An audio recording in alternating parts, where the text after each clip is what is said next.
If you ask me, those pompous parasites on the surface act like they're all a bunch of aristocrats. Do any of them give half a hoot about a bunch of dogs like us? Hey, speak for yourself, mate. I'm no dog. Oh, you think you're special or something? If you're here, then you're just a convict like the rest of us. I've heard that even if you're released after serving your sentence, going back to life on the surface ain't any better. Once a criminal, always a criminal. We're marked for life. I don't buy that. Hey, how cool would it be if the whole world was destroyed by a giant flood and everyone had to start over from nothing? What kind of filthy bilgewater are you spewing? I have family up there. You best shut your sewer hole with talk like that. Listen, things ain't so great on the surface, but who says that you have to leave? I've heard that you can still stay here and work even after you've served your sentence. Not bad if you ask me. Who wants to live in the ruddy overworld anyway? And what makes you think they want to hire someone like you? That's one of the great mysteries of the universe, how someone as useless as you is so confident. Whoa. Sounds like they're really unhappy about the overworld. Speaking of which, Paimon never heard anyone use the words overworld or underworld when we were living up there. Is it only something the inmates down here say? That's true.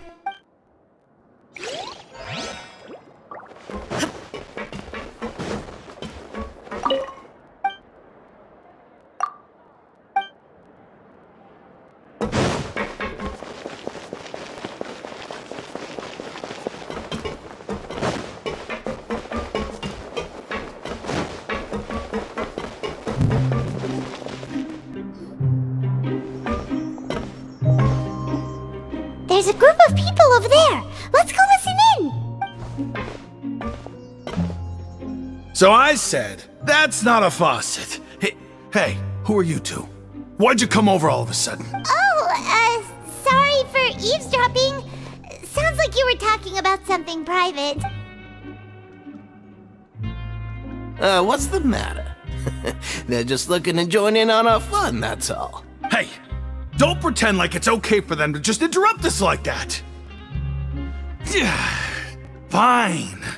You're lucky we don't mind extroverts that much. You hear that, Quisto? What nice! Your expressions tell me you're looking to hear some juicy info, am I right? But before that, it just so happens that I know you two. Really? Are we that famous? You're kidding. How often does anyone get a personal tour led by His Grace himself? Practically everyone was talking about it. Word has it that you also caused quite the kerfuffle.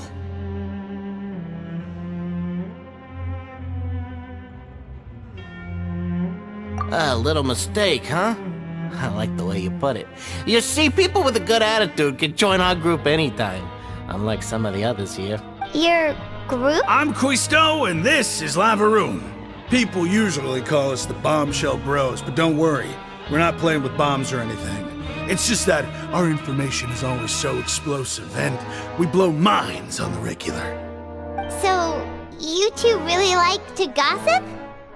Whew, you sure know how to embellish. No, you don't get it. Knowing intelligence will make things better for you here. For example, knowing who's working with who has the latest rumors, who's not getting along. Wouldn't you like to know all that? Whoa, all this info's worth something, you know? You should prove you're worthy of it. I don't mind him. Quisto's always this way. Just play nice and say something to massage his ego. The welfare meals. Talk about the welfare meals. Right. That meal we had yesterday was super delicious. Paimon can still taste it whenever she closes her eyes. Is that so? To tell you the truth, I've been helping out with making those welfare meals. I've been working as a kitchen assistant for about a month and a half. Oh, so you're the one who made those delicious steaks. Amazing. You could be a professional chef. You are correct. I am a true professional. In fact, I even went to culinary school. Since you like my cooking, I guess that means we share similar tastes. Listen carefully. This little bombshell will help you learn what's really going on here in the fortress.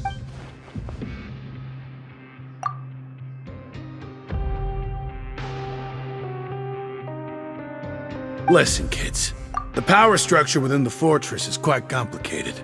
The overworlders couldn't care less about us down here. We're basically dogs to them. You've already met the one person here you should never cross, the Duke, Risley. He knows more than you think.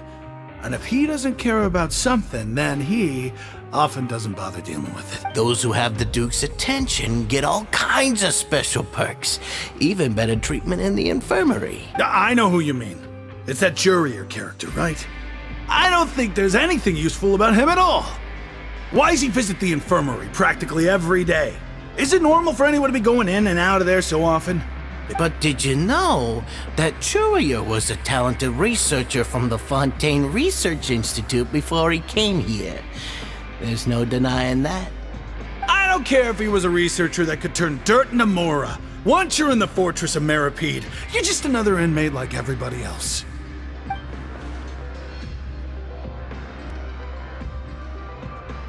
Speaking of which, the last time I saw him, he was passing by in the corridor with Lorvine. I also heard they started arguing in the library and got into a fight, right? Guess that's just how terrible of a guy he is. You mean he hit a woman? Wow, I never imagined he was that bad. But that Lorvine's also quite the odd one, you know? She's always gabbing away, got into a fight with a man, and she also got sent to the infirmary. Come to think of it, I always see her going to the sick bay every couple of days, too. Wait a second. You don't think? Do you think could it be that they're secretly meeting there to go on dates? But it's really hard to imagine. After all, I do remember seeing Lorvine beat Jurier to a pulp that one time. And we might be overthinking things.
Hey, you over there?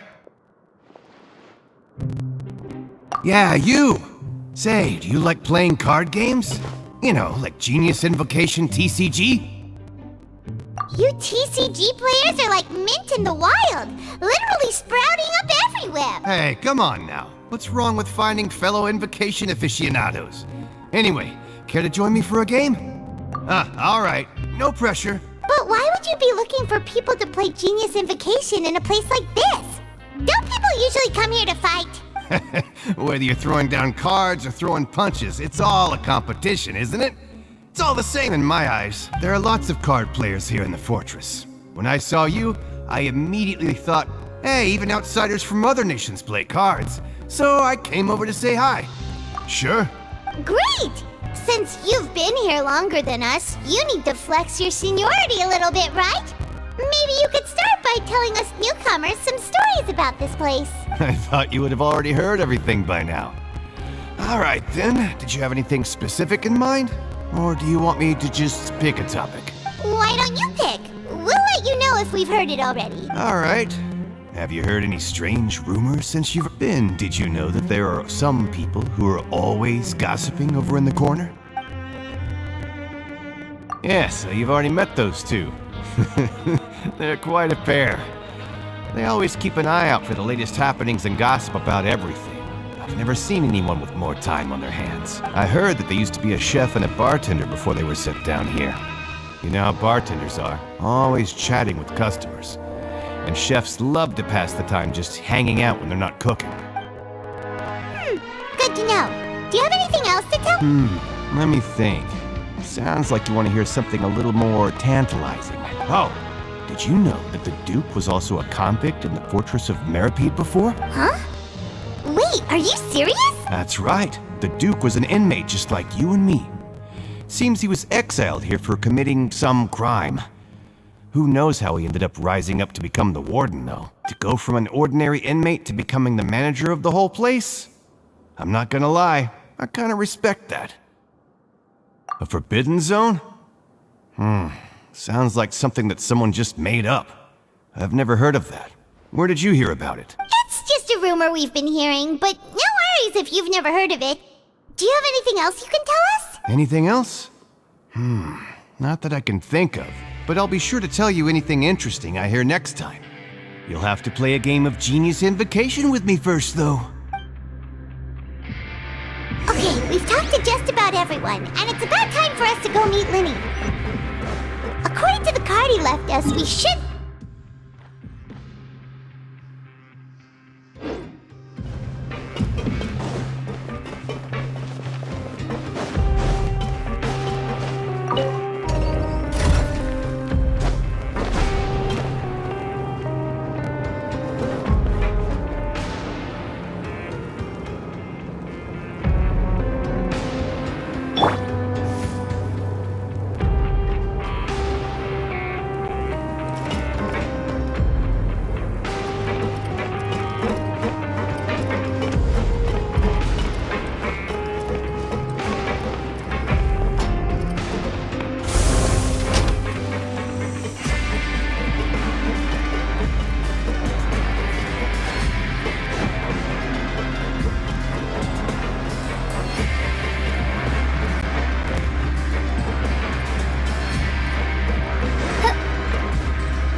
Huh? That look in your eyes. You found something? Hey, this is no time to be modest. Just tell him we found a boatload of information. Oh, as expected of the legendary duo, you have my full and undivided attention. Huh. I'd have never guessed that myself. The rumors swirling about this place are unreliable after all, and Master Child probably went missing because he found a way out. He is a harbinger after all. I suppose he's much more resourceful than I initially gave him credit for. Unfortunately, this isn't enough for our final report to Father. We need to find out Master Child's exact whereabouts. Father told me that even though Master Child said he was just coming to Fontaine for a vacation, he actually had some personal reasons. His agenda might be linked to his disappearance. His escape route is already flooded, so we'll have to task someone with professional diving skills to chase after. Well, when you put it that way, it's obvious that only Fremine would be up to the task. Bingo! Is he around? He's working today. Coming here as a group would have attracted too much attention. I'll talk to him about it later. It's the least I can do. We're all in this together, so it's only fair for us to fulfill our end of the bargain. Honestly, I'm far more impressed by you guys managing to collect all this information right under Risley's watchful eyes. Collecting information has always been our strong point. Now, let me think. To find out more information, Fremine will have to retrace Master Child's original route. And if he's to do that, he'll have to set out on the next pipe cleaning day at the earliest. That's 6 days from now. And after that, he'll probably take another 2 or 3 days to return. You can even estimate how long it'll take for him to get back? We've been working together for a long time. We know each other's capabilities like the backs of our hands. Traveler, what say you to meeting here 9 days from now? We'll be able to pick up Fremine while we're at it, too. Oh, and there's just one last thing we'd like your help with. Though we can just sit back and wait for Fremine's report on Master Child's whereabouts, we still need to make more progress on the investigation of the Forbidden Zone. Fremine's no master of disguise. Lynette's still working on getting intel from the other areas, and I'll need to spend some time helping Fremine prepare for his diving mission. So, you are the only ones we can count on. What do you want us to do? Will it be hard? Well, I won't call it easy per se, but I think you'll be able to pull it off. Listen carefully. You'll need to find an excuse to get into the infirmary and investigate the room and environs. You've mentioned several sketchy-looking people always meeting at the infirmary earlier, so it probably has something to do with the secret we're hoping to uncover. You've already met the head nurse, so she'll be less suspicious of you. Investigate the internal structure of the infirmary and any active dealings within, and pass those on to me alongside anything else you're able to discover. But also, there's no need to take risks. Don't forget, safety always comes first. My apologies. I just started rambling out of habit. It was almost as if I was talking to my younger sister. But that's not a bad thing, right? All right, then we'll head out as soon as we finish our prep. Let's go our separate ways for now then. Don't forget, we meet here again in 9 days.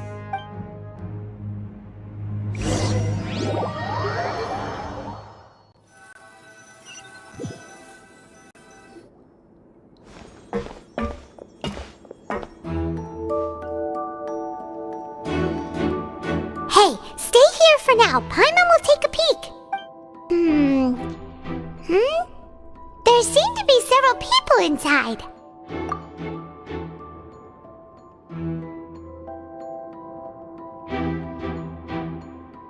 Right. I feel like It's not impossible.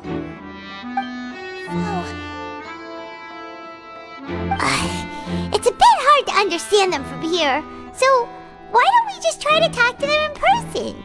Let's go as soon as you're ready.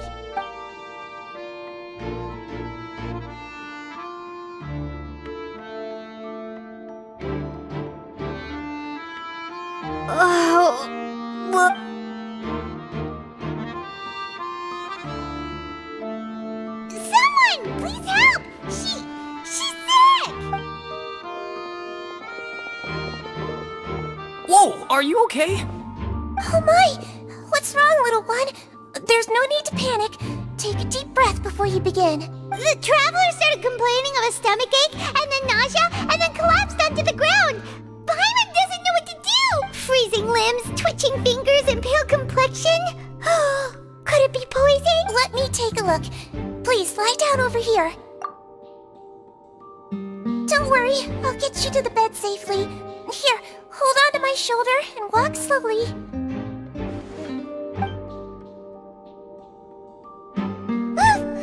You can do it, Traveler! Don't apologize. You're sick after all. Now, please relax. I'm just going to do a preliminary checkup on you.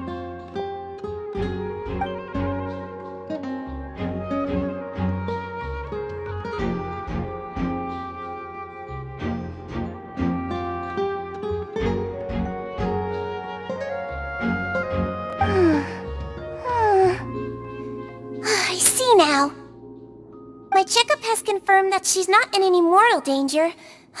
That's our worst fear out of the way. Eh? Oh, that's good. But I'll continue my diagnosis of the patient now. Please, relax and take a deep breath.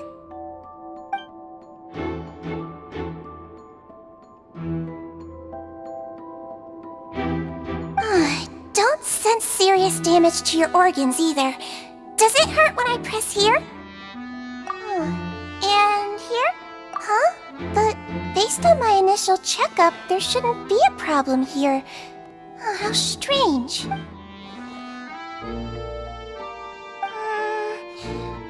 What about here? Does that... Oh. I understand. So that's what it is. I think you just ate something that disagreed with you. That's all. Nothing too serious. Outside of a pretty bad stomachache when it decides to act up. So that's what it is. Thank goodness it's not anything more serious. And there have been other inmates complaining about the food recently. I'll inform our head chef, Mr. Woolsey, of this problem as soon as possible. Congratulations! The health risk is incredibly low, so you should recover within a couple days. Why don't you take a rest here while I go get some medicine for you? Miss Levine, I'll have to trouble you to help me look after this new patient while I'm gone. Very well. And she hopped away just like that.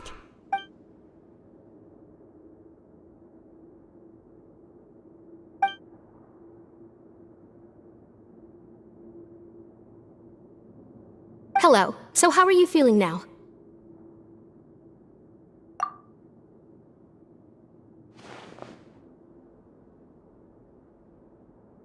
Her stomach aches really bad. She was stumbling about the whole way here, so Paimon's really worried. If Miss Sijuin says it's not a serious problem, then there's no need to worry. She's the best medic we've got down here. But it also looks like she's the only medic you've got down here. Well, that's true. What do you mean, that's true? That's really misrepresenting the situation. Of course I can't speak for the whole fortress, but it's not like everyone imprisoned here is useless, you know? Though they may have committed crimes and gotten locked up here as a result, they still know a thing or two about medicine, and they help Miss Sijuin take care of the sick and injured. Yeah, you're right. But did you have to lecture me about it in front of another patient?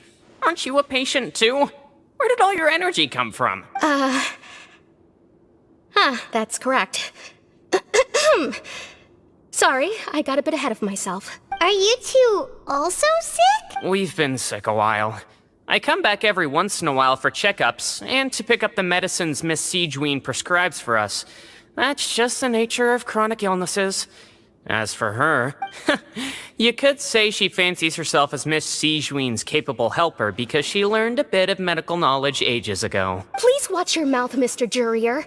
Don't forget that you are the primary reason I have frequent heart palpitations. Hey, don't start arguing now. Please, keep it civil at least.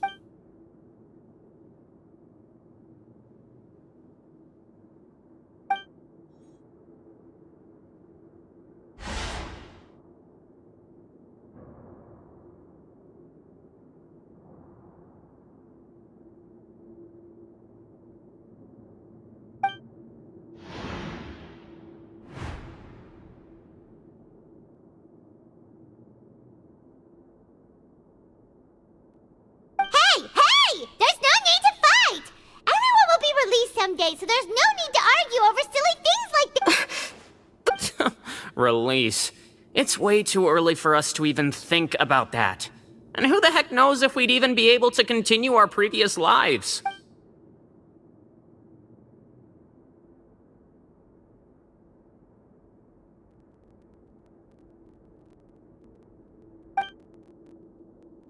Please allow me to end this boring and useless conversation. Oh, and Mr. Jurier, I don't want to see your face here again anytime soon. And same to you, Miss Lorvine. Anyway, that was more than enough rest for me, so I'm going to get out of this excessively noisy place. See you later, everyone. He just slowly walked off like that? That's just what he's like. I'm sorry you had to see all of that. I'm Lorvine, and that's Well, his name is Jurier, but I hope you'll never have cause to remember his name. You really can't stand him, huh? I mean, can you blame me? But who would like someone who's as arrogant and obsessed with weird research topics as he is? But there's no need to keep dwelling on him. I'll accompany you two for a while. Miss Sishwin should be back soon, and I'm sure you'll feel better as soon as you've had some of her medicine. No, it's nothing. I'm back! Did you rest like you promised? Thank you for getting our medicine, Miss Sijwin. Did you all cooperate with your bed rest? I trust that nobody got up to walk around.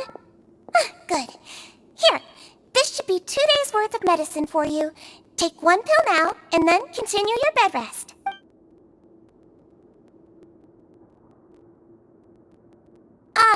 Miss Levine, I left in a bit of a hurry just now.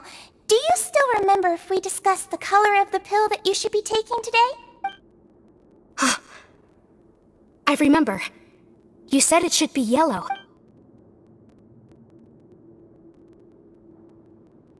Yellow, huh? I understand. These are yours. Please, make sure to go to bed early after taking them tonight. You'll benefit from a good night's sleep. All right, then I'll also be on my way now. I hope you feel better soon, too. See ya!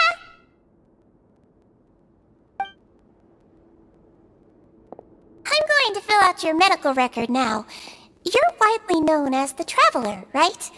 I just want to double-check a few details, if that's all right with you. Those two made quite the commotion just now, so why don't we let the Traveler rest? Paimon can answer the questions instead. So her primary symptoms are abdominal pain, with secondary symptoms of nausea. Is there anything else? That's it. All right then. Is there anything we should know besides to take the meds? No, her base constitution is quite good, so I'm sure she'll recover quite quickly after taking the medicine. Please, make sure to stick to bland or less stimulating foods.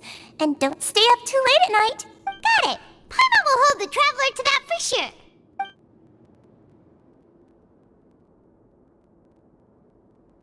Oh, you're going to take a nap already? Okay then, you get some rest.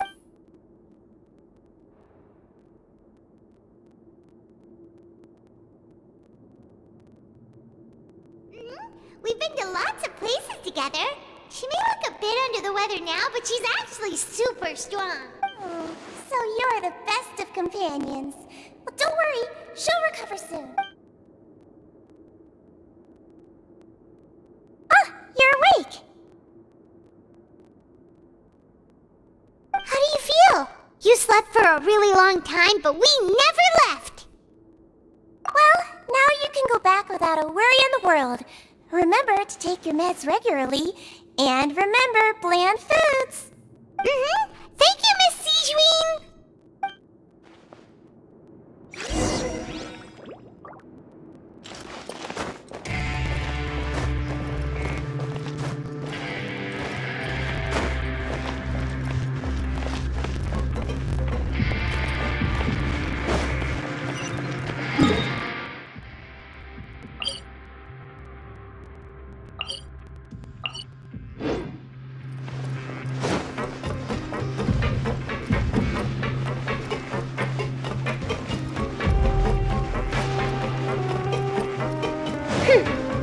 No, my sword!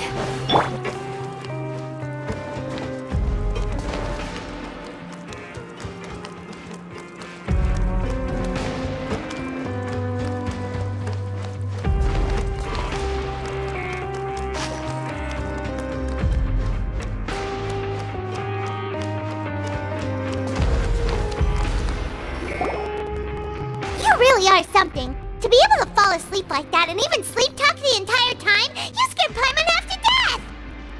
No, but you kept mumbling things along the lines of, Pyron, don't take my grilled fish, and put down the Adeptus Temptation now! Paimon talked with Sijwin the entire time you were asleep.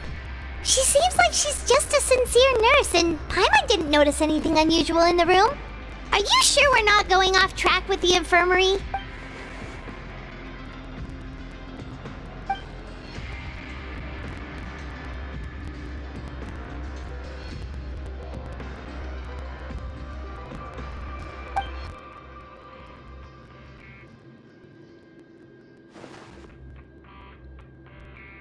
Whoa! You really are super thorough. All those tiny little suspicious things that Paimon didn't even pick up on. We've got to give the info to Linny.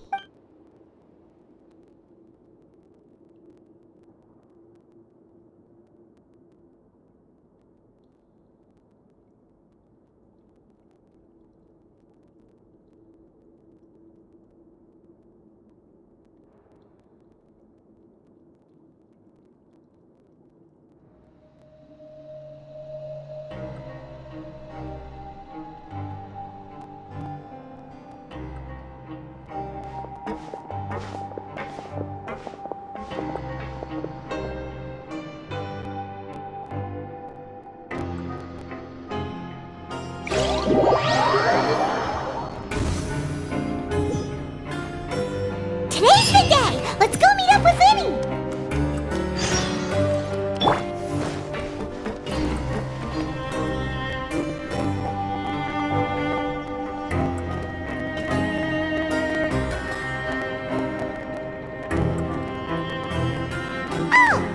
Hmm?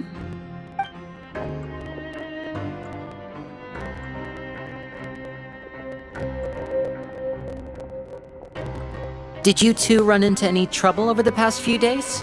No, we just worked our shifts according to the schedule. Nothing weird happened. That's good.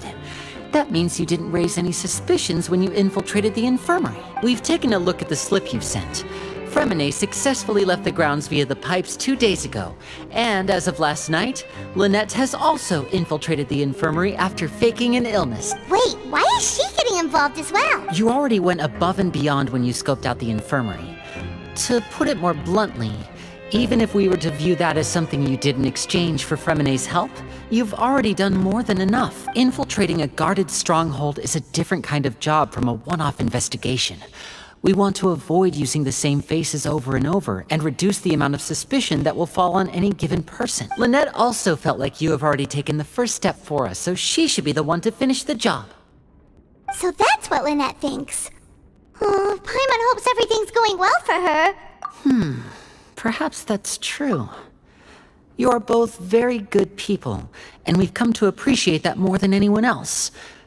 Unfortunately, there's still one thing that could get between us, lest you've forgotten. The matter of our respective loyalties. You've mentioned before that you've had some run-ins with the Fatui. I can understand that feeling, so I assume you're just helping us out of the kindness of your hearts? Well, everyone could use some more friends. We'll be counting on you to help us in the future, too. Since I see you as friends, then it's even more important for us to protect you from any peril. Fremine and Lynette feel the same way. Glad to hear it. Then, let's go check on Lynette before Fremine returns. If everything went well, then she should be wrapping up her investigation right about now. Is now really a good time to go? According to my observations, Sigewinne always spends around half an hour away from the infirmary right before lunch. Lynette knows this as well, so this should be a good time to meet up with her. Also, I'm her brother, remember? It's only natural for an older brother to care about his younger sister's well-being. Okay, then let's head over right away.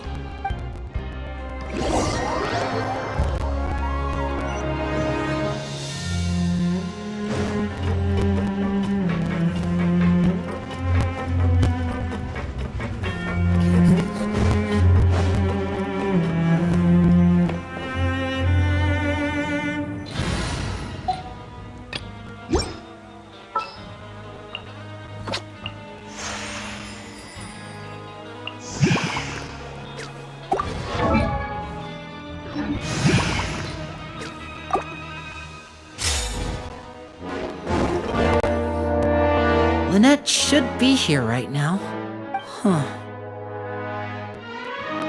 Strange. Lynette? As expected, Sigewinne isn't here, but why isn't Lynette here? No, Lynette rarely deviates from the plan. We agreed that if she were to make changes on the fly, she'd find a way to let me know. Unless... Let's see if there are any clues around here. We can look while we wait for her. Who knows? Maybe she'll be back soon. Okay.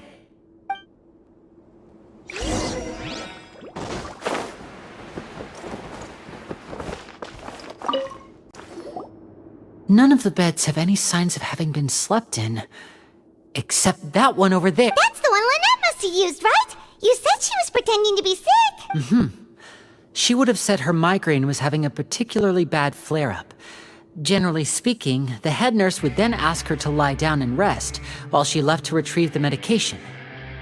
Which means either the head nurse didn't return the entire time from when Lynette laid down up until she left the bed, or the nurse intentionally left it this way.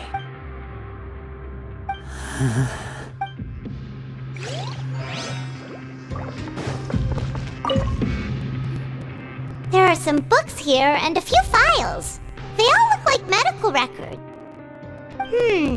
Advanced nursing, how to raise the spirit of your patients, a quick guide to the psychology of emotions, and the meaning of laughter.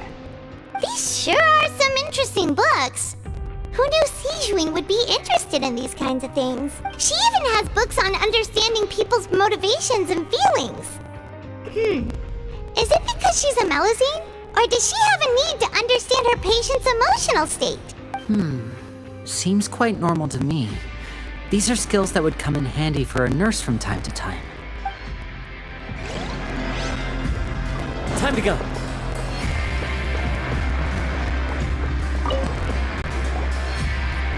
This is it! We saw it before! Wait, this thing? It doesn't look like it's been disguised that well. The space behind it is empty. From its size, I don't think it's an entrance that is meant to be taken apart. There's probably a mechanism around here somewhere. Could Lynette have tried to get inside? But if that's the case, she would have contacted me for sure. Let's look around here for some more clues. Don't panic, just take another look.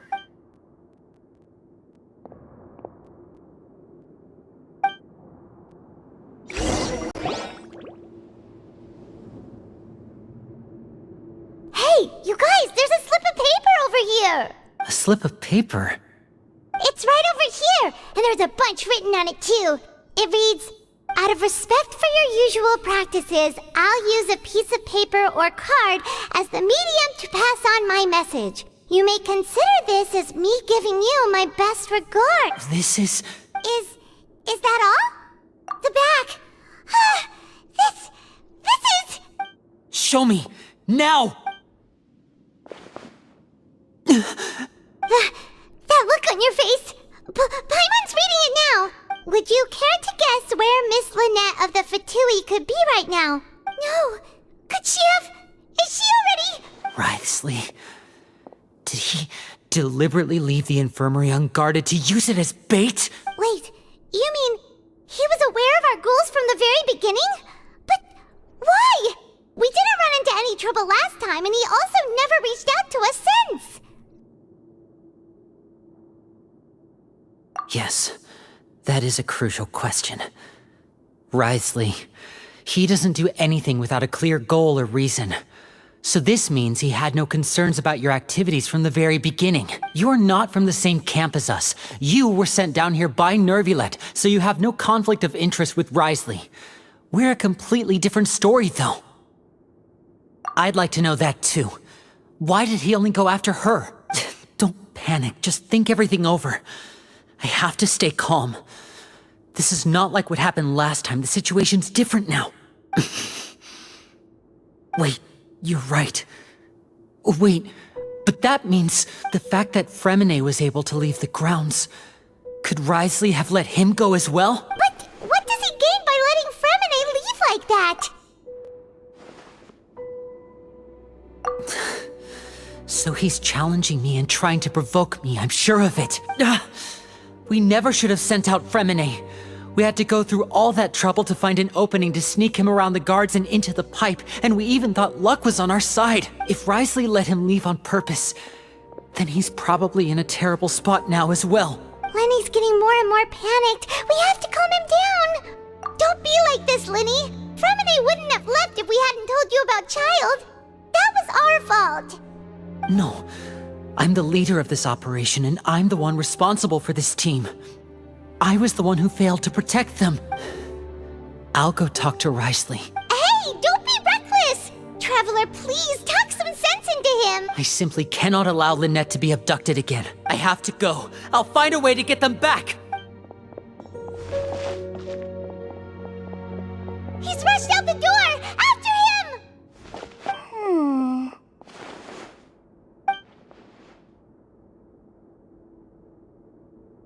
Right. I feel like we still have some room to make changes on these details. It's not impossible, but it'll require extensive testing. Is that so? Very well. Then please be mindful of the time.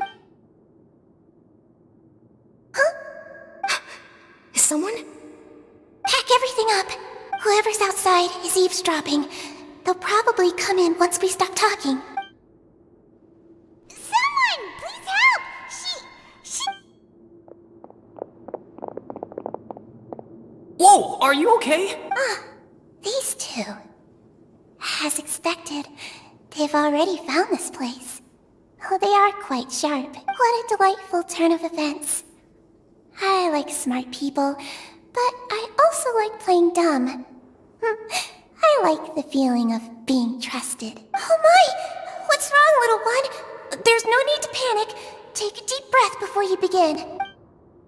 Being able to read human expressions is quite the useful skill. Lenny! Wait!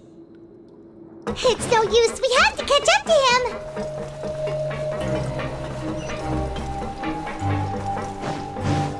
He's already out of sight. How is he so fast? Let's go head him off at Risley's office.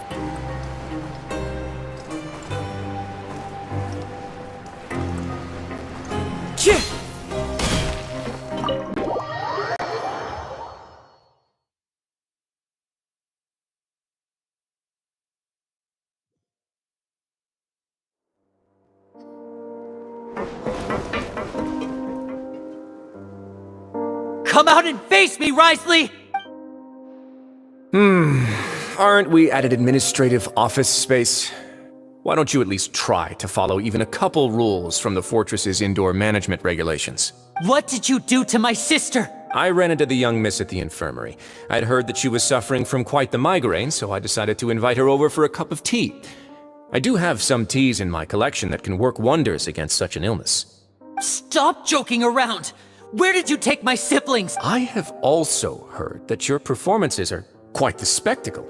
Miss Lynette would sometimes enter a box filled with water, only to emerge the next second from another place altogether.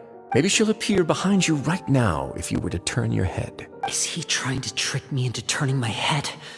No, he's probably not looking to attack me right now. All of the hostages are in his hands, and he's even in the mood for small talk. That means Lynette is probably still alive. You knew we were investigating the infirmary from the start, so you deliberately aroused the Traveler's suspicions and baited us into continuing our investigation, just so that you'd be able to kidnap Lynette. As for Fremine, no, you probably didn't even interfere with Child's escape. You let him go, so you could purge the Fatui members that we had planted into your ranks. There was no need to do so. The Fortress of Meripede is a pretty pleasant place. Most people enjoy their lives here. The only ones who act differently are those with personal agendas. It was quite easy to identify your colleagues. You removed our original members and spread the news of Child's escape so Father would assign our team to come down and investigate. Fremine has also fallen into your hands, right? If you're oh so omnipotent and so in control, why would you need hostages? One correction. Lynette is in my hands right now, but Fremine is not. He's not. What do you really want? Lenny! Oh, wonderful. Everyone is here, so I'll only need to say this once. Thank you so much for cooperating with me. Eager and to the point, I see. Alas, only Miss Lynette is currently having a cup of the fortress's finest tea. Although, as per your original plan, Mr. Fremine should also have returned to the fortress by now. But he has neither shown up within my gates, nor has he been taken into any kind of custody. So where do you think he may be right now? Wait, you can't mean you locked him outside in the sea? I closed the fortress's gate to the outside world. That's all. Fremine's a star diver, so he should be fine, right? No, we're still here, so he definitely tried to find a way to come back for us. so we can't assume he might have made a break for the surface. But why would I do this, you may be asking? To have an audience with you, of course. My intel tells me that Mr. Linney is a great magician, so it's only natural for me to want to have some cards of my own when it comes to negotiating. Besides, I do recall you mentioning to Miss Lynette that you've always wanted to have a face-to-face meeting with the Lord of the Fortress of Meripede, regardless of whether it was in a personal or a professional capacity. Well, you got your wish. So, you've been keeping tabs on us before we even set foot in the fortress. Some of my folks just happened to hear a thing or two, that's all. In any case, I will be straight with you. I was willing to play dumb and turn a blind eye, so we had a pleasant few days playing games together here. But once you started focusing on the Forbidden Zone, all of that changed. Mr. Linney, the cards are stacked against you right now. Miss Lynette is in my hands, and Mr. Fremenet is still slowly being pickled out there in the brine. You know just as well as I that he cannot last out there forever. You need do but one thing to guarantee their safety. I would like you to contact your superior, and ideally invite her over for a cup of tea with me. You want to see Father? But why should she bother giving you an audience? Well, if she cares for the well-being of her dearest children, she should have plenty of motivation to join me for a parents' evening. I've heard that the bonds between the members of the House of the Hearth are like the bonds of family. I don't see why she would refuse. Why did you think Father sent us to handle the Fortress of Meripede? This place is basically a no-man's land. It wouldn't be fitting for anyone as important as a harbinger like Father to come here in person. Oh, I see. So it's because she doesn't care for my place here. That's such a shame. After all, I've amassed quite the tea collection. I was looking forward to sharing it with her. Both Monsieur Neuvillette and Lady Farina have already received many samples as gifts. Was this the extent of your master plan to get to Father? No matter how much pressure you may put on me, I won't allow you to use us to blackmail her. You people really are difficult to get along with. All I'm asking for is a face-to-face conversation. Does she truly have no interest in the fortress's secret? Mr. Linney, you have one last chance to invite your father here. If you refuse... Linny! Instead of asking why I'm doing this, why don't you try to see things from my perspective for a second? From the very beginning, the Fatui has been actively infiltrating my fortress. I gave you a warning by cutting off the first few operatives I found, but that only caused you to double down. Had you given up on the fortress then and there, I'd have no reason to want to talk. Mr. Fremenet left the fortress on his own, and Miss Lynette tried to pry out my secrets right in front of me. No matter how you look at it, the responsibility for this falls on you. I shouldn't ask Father to do anything because of us. 6, 5... Wait, 2... Time's up. It really is a shame, Mr. Linney. Risley! Negotiations have broken down. Please leave, ladies and gentlemen. It's time for my afternoon tea. Yeah, listen to the Traveler. If you can't talk to Linny, can you at least talk to us? You do realize that I'm only letting you go because of Neuvillette, yes? You're here helping him out, and I've already done my best to stay out of your way. But that doesn't mean you can just do whatever you want. The fortress may be small and remote, but it still has its own set of laws. Then how about this? Those who are capable deserve respect. You've spent quite some time investigating my home turf by now, so why don't you tell me a thing or two about what you found? I'll ask you 3 questions. Answer all of them correctly, and I'll agree to your request. Question 1. Regarding the hidden rules of the production zone, what is the truth behind the one about not being allowed to work for 3 days in a row?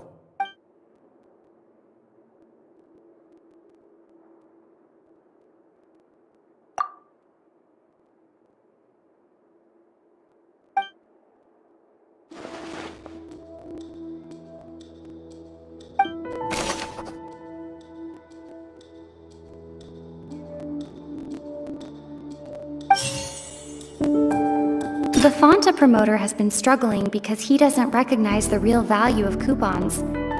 Meanwhile, the Duke believes that only idiots who don't understand the value of coupons would spend them on Fanta.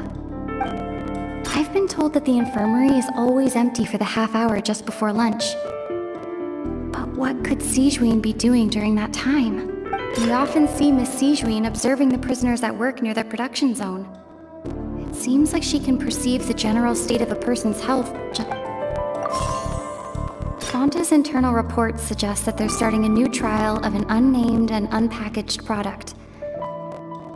But the product has to undergo a trial because even Fanta's own employees have a lot of reservations about it. The research notes said that the Melusine race perceives the world very differently from humans. Because of that, the Melusines have also developed a sense of aesthetics that appear rather strange and alien to humans. According to Collins, the Pancration tournament only took place because the Fanta company sponsored it. The company must want a return on their investment as well. The research notes said that the Melusine race... The Fanta promoter has been struggling because he doesn't recognize the real value.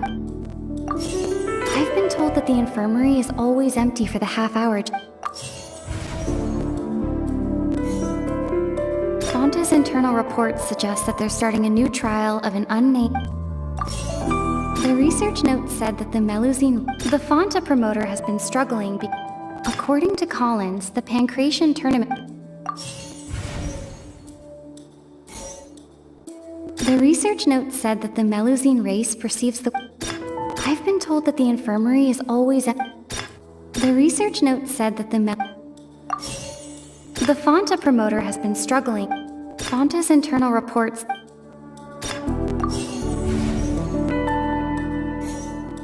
According to Collins, the Pancration tournament only took place because the Fanta company sponsored it. The research notes said that the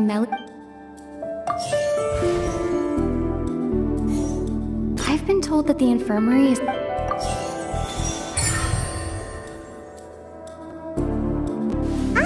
that's what's going on. Paimon understands it now. Who would have guessed? The hidden rule of the production zone. People are not supposed to work 3 days in a row, and if they do, they'll get strange meat in their welfare meal. At first, we thought this strange meat must have something to do with the people who disappeared. But in reality, they were all prepared by Sijuin, the head nurse. She often visits the production zone to observe the workers' health and makes a note of anyone who has worn themselves out after 3 full days of work. Out of her sense of duty as the head nurse, as well as her genuine concern for the workers' health, Sijuin visits the cafeteria right before lunch and cooks an extra dish for those who can use the stamina boost. Sijuin has only the best intentions with her surprise gift and doesn't want anyone to find out about what she does. Unfortunately, Melusines as a race perceive the world differently from humans, and their sense of aesthetics is even more alien to us. The recipients of her lovingly prepared special meals cannot taste the care within and usually just freak out. Are we on the right track? Not bad. You've uncovered Sijuin's secret and even guessed her intentions correctly as well. It's nice to know that her efforts have not gone unacknowledged. All right, now for my next question. There are also some hidden rules in the Pancration ring, including the one that you're not allowed to support both sides of a fight.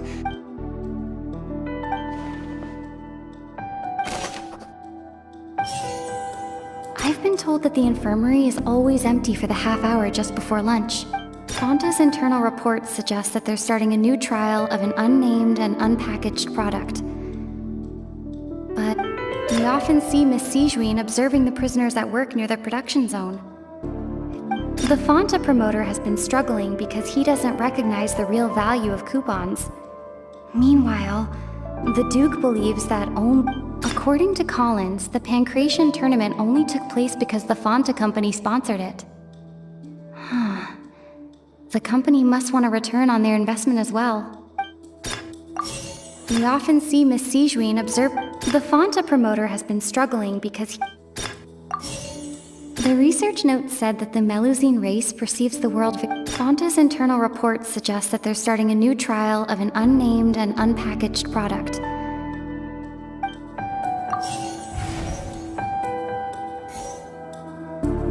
The research note said that the Melus... We often see Miss Sijuin observing the... I've been told that the infirmary is always empty for the half hour just before... The Fonta promoter has been struggling.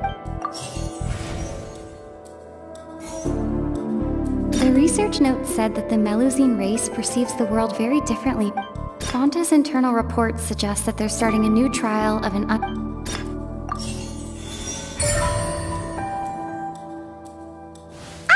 Paimon gets this rule too now, so there really was nothing to be afraid of. That hidden rule of the Pancration Ring is about how, people are not supposed to bet on both boxers at the same time. And if they do, they'll receive a package containing a strange, blood-colored liquid. People get scared when they see it because they've subconsciously begun to associate it with the missing boxer. But really, it's just a bottle of the latest yet-to-be-named and packaged new Fonta trial product. A blood-red drink.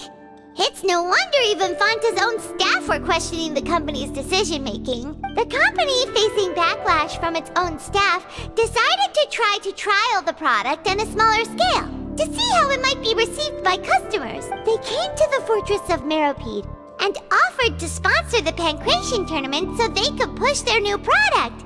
But the Duke completely refused to even entertain the idea. The Duke, knowing how valuable coupons are in the fortress, knew that only total idiots who didn't understand their true value would bother buying a Fonta product here. And so, only those who proved their stupidity by being dumb enough to bet on two opposing sides of the same match were selected to receive the drinks. I acknowledge the effort you've put into bringing the truth of this mystery to light. Although, based on your description, that Fonta promoter is a bit too careless with his words. I may just reconsider my collaboration with the company. All right, and here's the final question. What's the secret behind our head nurse and all of her patients in the infirmary? Stop your cruel and pointless games, Risley! You know that we haven't finished our investigation, so there's no way we can answer the last question! The thought of sparing Lynette and Fremine never even crossed your mind! You'll pay for this! Ah! Lenny, are you alright? Oh, close one. I owe you, Sijuin. That was a fantastic shot. It was nothing, Your Grace. Sijuin? Though this gun may look like a toy, it's actually fully functional, as I just demonstrated. Sijuin... You... Not at all.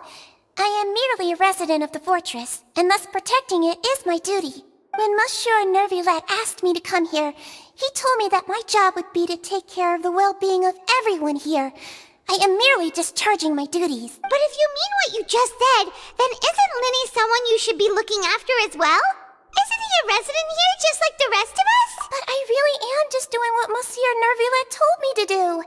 Everything I did, I've done to protect them. Had I not, they would be in far more dire straits right now. His Grace knows it too, right? Your Grace? Mind proving my innocence to them? My dear Sijuin, whatever shall I do with you? Would it have killed you to just wait another minute or two? Well, it's nearly time after all. The way you do things can be truly frustrating sometimes, Your Grace. I figured I should try to talk some sense into you. What are you talking about? What time? Take me if you want. But let them go. How touching. Can you just give me one more minute? Don't be like that, Your Grace. All right, everyone, calm down. 2 more visitors will be arriving any time now. I'll go get a cup of tea. Miss Sijuin, I leave Miss Lynette in your care. You... What are you doing? I believe I hear footsteps.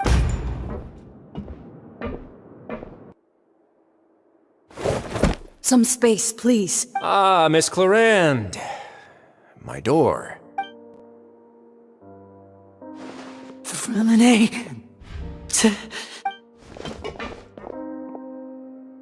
What's going on?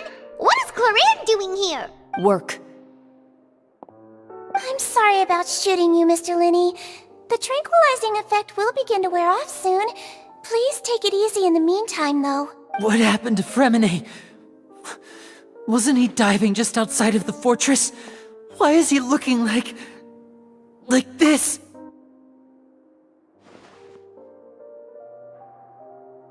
A flushed face, an accelerated pulse. He must have consumed primordial seawater. What did you say? Please, make some space. I'll need to give Mr. Fremine a more thorough checkup. Your Grace, I'll leave the rest to you. I'll talk to Clorand while you get Fremine to where he needs to be. Everything else can wait.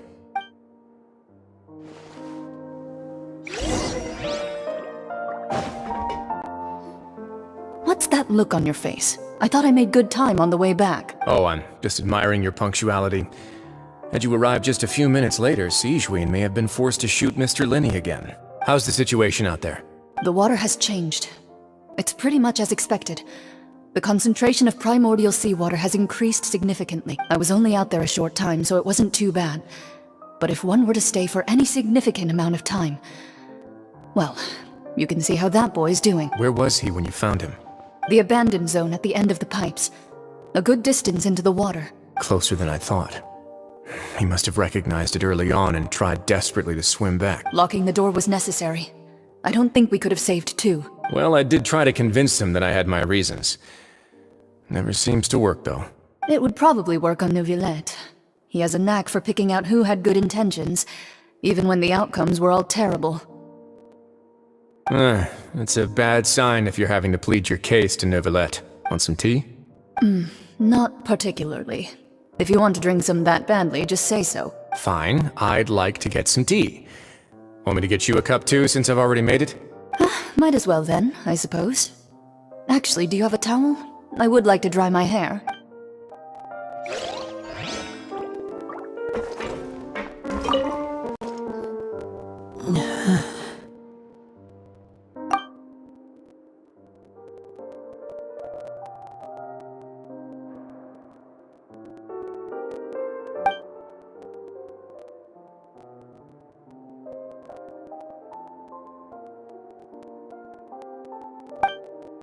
How is he? These symptoms are probably caused by an acute ingestion of a large amount of primordial seawater. Still, his condition is not critical. Of course, it would be best if he stayed for further observation. Let's leave him here for now, and move him to the infirmary once he's recovered a bit more. Sorry. I am aware that the infirmary may not be your favorite place in the world at the moment. We do only have a single clinic in the fortress, however. Why would he ingest a large amount of primordial seawater after leaving the fortress? How could that possibly happen? Please, look after Mr. Fremine for the moment. I'll go fetch some medicine and a respirator. Oh, I'll bring Miss Lynette back with me. Where is she? How is she right now? Oh, she just took a nap in an empty room after I tranquilized her. If my calculations are correct, she should also be waking up right around now. You might not believe me, but His Grace and I actually made some snacks and tea for her.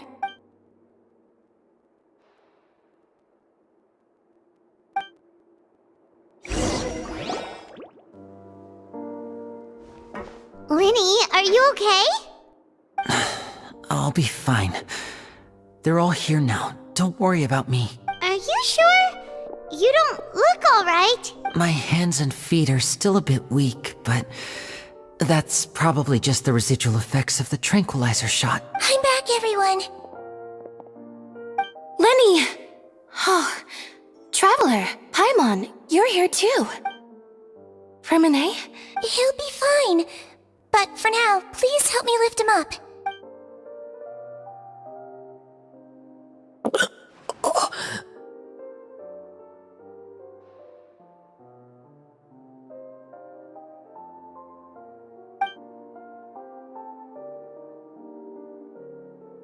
His breathing's beginning to slow down. Give me a hand and help me get him to the infirmary. Yeah, I'll take him from this side.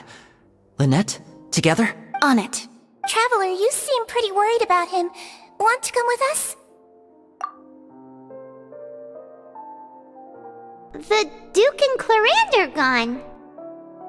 They probably went to get some tea. The Duke will explain the truth in just a bit. Miss Clorand will need a break, since she only just returned from rescuing Fremine out of the sea.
Time to go.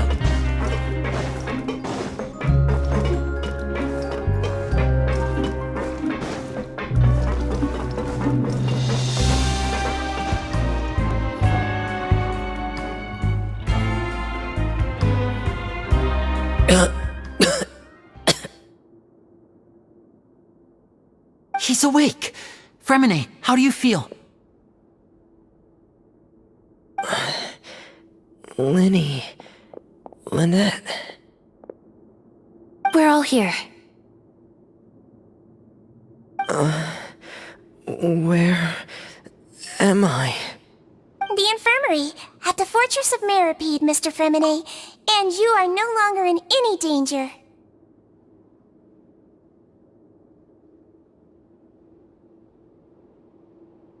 How do you feel? Don't push yourself if you're not feeling up to it. Traveler. Paimon. It's been so long. The sea. There's something wrong with the seawater. Shh, it's okay.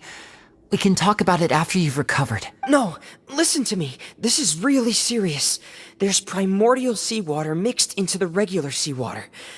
I don't know why it's there, but no one should touch it. Pipes. Right, the pipes. It's all coming back to me now.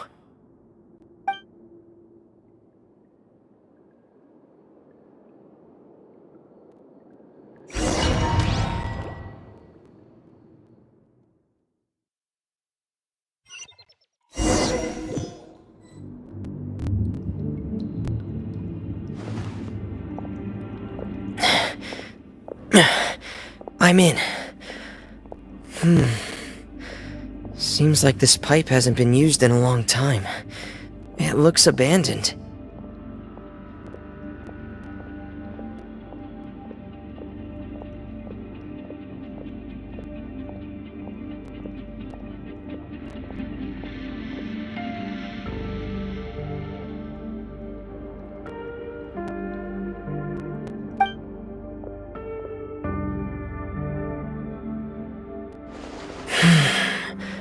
Where could Master Child be?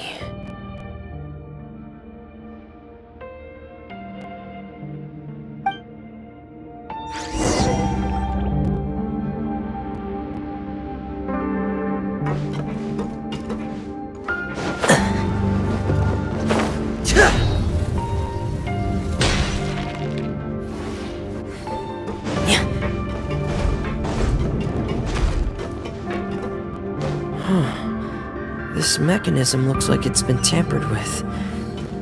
Could he have done it?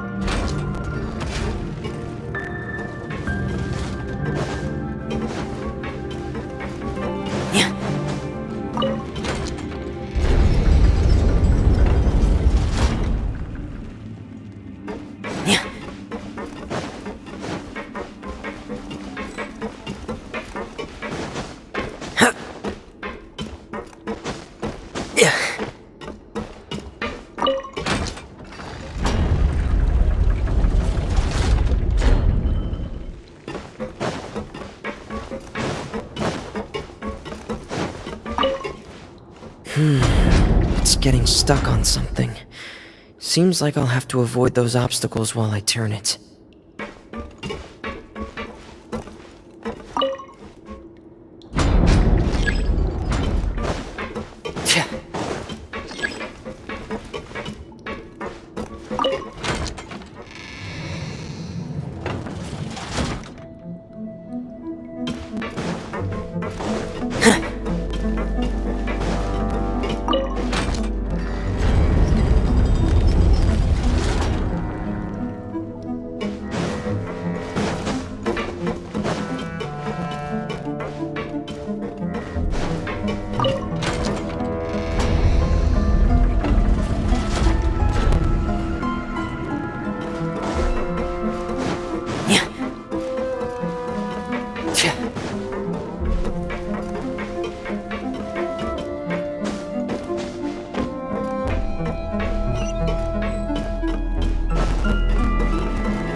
This is where the water starts.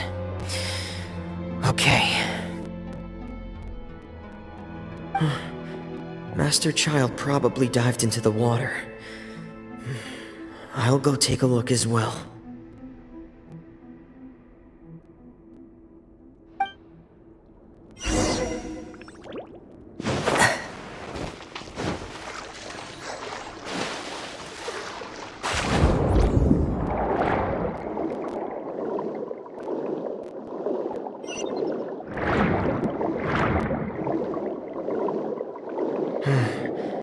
The vegetation here is a bit more sparse. These traces aren't natural. A person must have left them, and recently. There are traces here too. I need to keep going. Huh? The traces are gone. But I don't see where he could have gone from here. Wait. What the?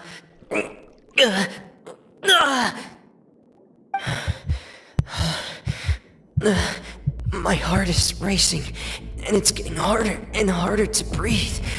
What's going on? No good. I have to get back. They still don't know anything about what's going on. If I turn back right now, I should still be able to make it.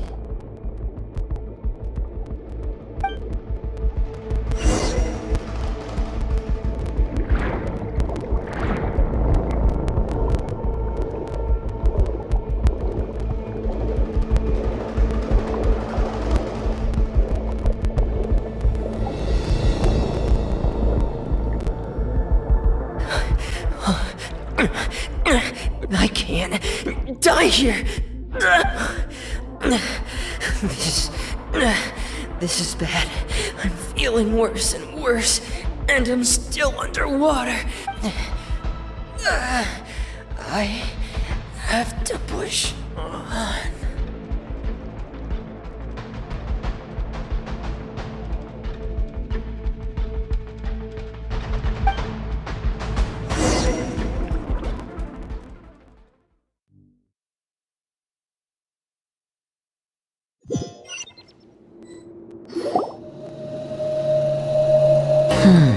So, in other words, the trail you were following vanished, and you had no idea where Master Child could have gone. But there was also no obvious place for him to have disappeared. That's right. I tried my best to swim back, but I had already put some distance between myself and the fortress, and I just couldn't find the strength to keep going. I probably passed out some time after that, and you know the rest. Miss Clarande brought you back, but we also don't know why she just suddenly appeared at the fortress, or why she went out to save you. Miss Clarande, you say? I must go thank her in person. You're still too weak for Monet. You can go after you've had some more rest. Miss Lynette is right. I believe Miss Clarande will stay here as a guest for another few days, so there's no need to hurry. A guest? Then I can assume Risley was the one who invited her to come down here? You should ask His Grace about that. He'll be able to explain better than me. Yeah, it's about time he actually told us what's going on. Wanna come with us, Lenny? No, please go on without me. I don't want to leave just yet. Lenny. The logical part of my brain is aware that we're safe right now, but I still can't bring myself to leave. Both of you are just in danger. Understood. Then let's just sit together for a while. In that case, I'll leave the infirmary to you. The Traveler and I are going to head out for now. As long as you stay in here, I don't think you'll be disturbed. Thank you.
This scenery is wonderful.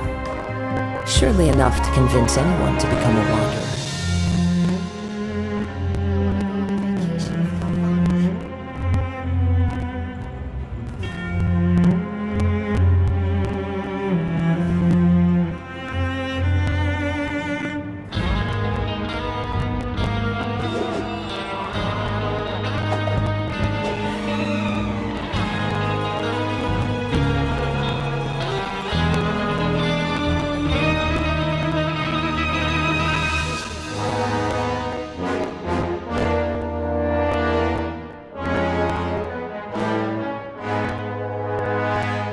Wherever in this world I roam, I carry memories of my home. This blade, it is the last link I have to the land of my birth.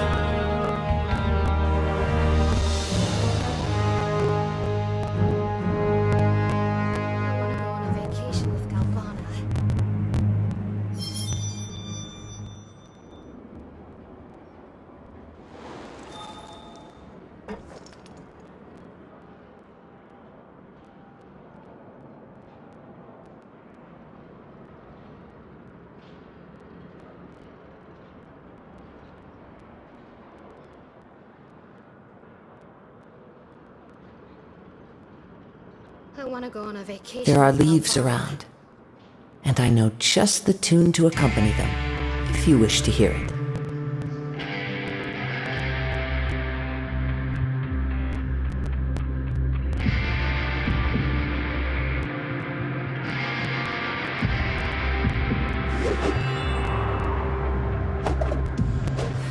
I want to go on a vacation with Galvana.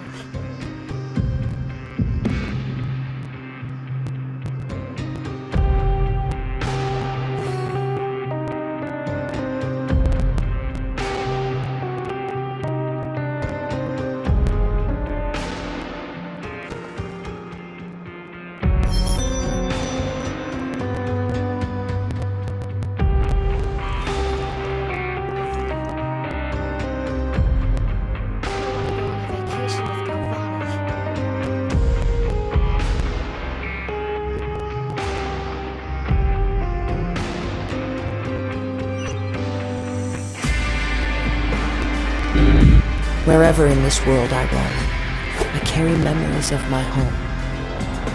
This blade, it is the last link I have to the land of my birth.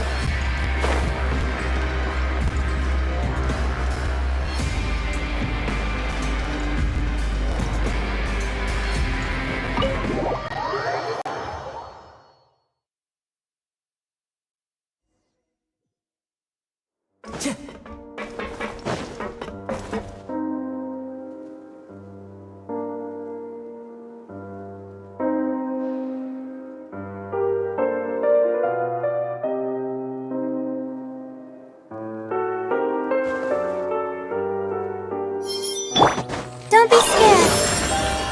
The night is cold.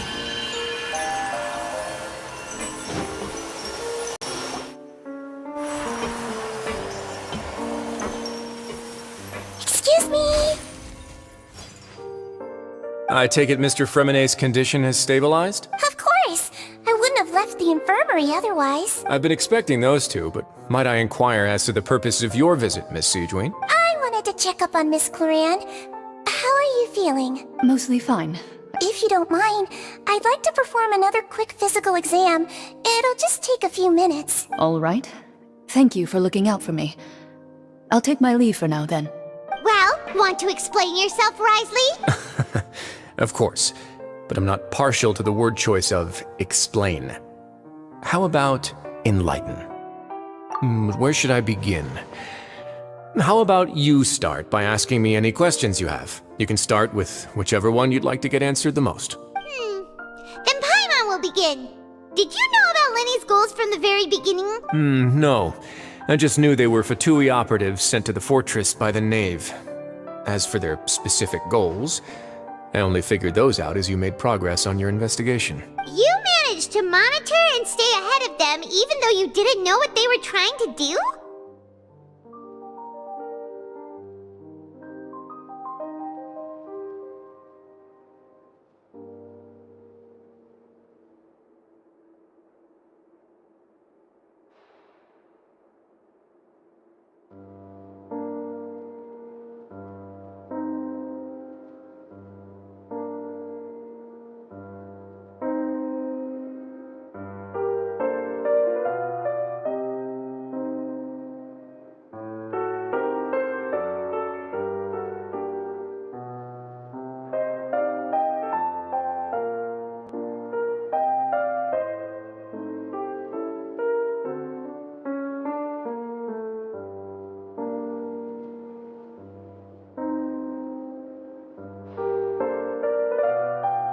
They came here with ulterior motives.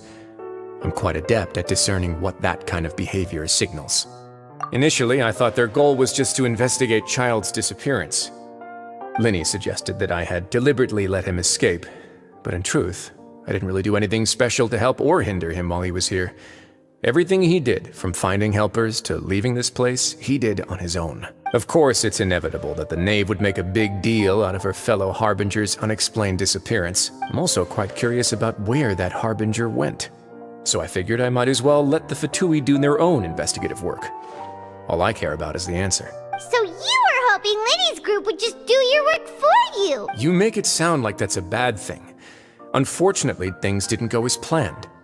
I assume that Fremine has told you already, the ratio of primordial seawater around the fortress of Meripede is on the rise. The Forbidden Zone has always been Linny's target, and you got roped into that investigation after running into him. I began to intervene out of concern for your safety, and also to prevent the fortress from becoming entangled in more irksome matters. Are the rumors true? That you're also a former criminal? Why would you put it like that? Isn't staying here all day and serving as the manager of the fortress a kind of sentence unto itself? Another form of prison? I just happen to have some support from the rest of the inmates. That's all. Oh, right! Paimon wanted to ask, who invited Cloran down here? Me, of course. I paid her good mora to come down to the fortress for some field work. As a champion duelist, Miss Cloran could be considered to be an independent party. I needed to find an exceptionally capable person to help me get through the impending crisis. And saving Fremine was part of that crisis? You can think of it like that, yes. Credit where credit is due, that boy is quite adept at diving. Had conditions not been as hostile as they were, he probably would have found the missing Harbinger already. That's not something you should be asking after. Neuvillette only asked you to investigate Child's whereabouts. All I need to prove to you is that the Forbidden Zone had nothing to do with the Harbinger's disappearance. That should be clear now that you've spoken to Fremine. But we've already uncovered that there's something wrong with the infirmary, and we've answered a bunch of questions that you threw at us. Isn't it about time that you answer our last question in return? You make a compelling case. Do you really want to know the answer that badly? Yeah, Paimon really wants to know. Even if the truth may not be pleasant? Follow me.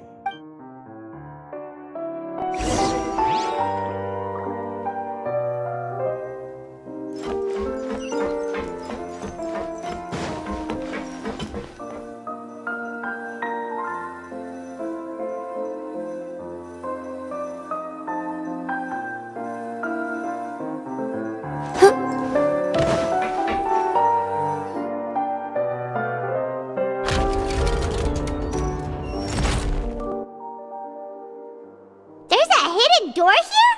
And a whole basement behind it? Huh.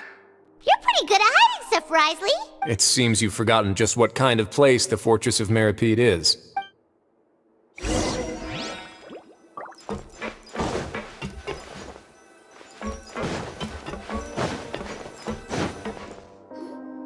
Stand on the central plate. Wait, is there a secret mechanism or... Whoa!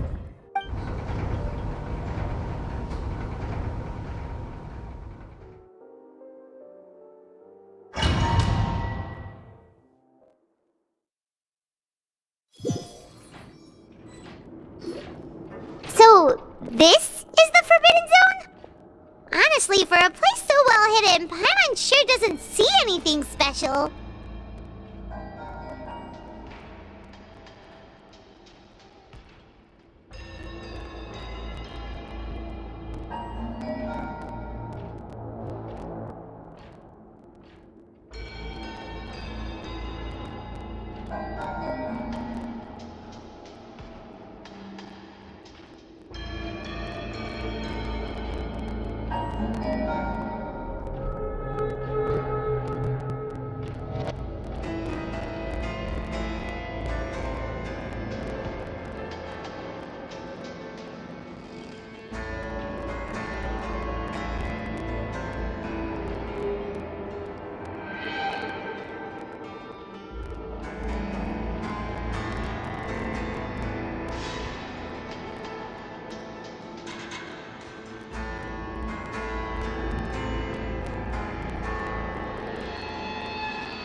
There are 3 such isolation gates in total.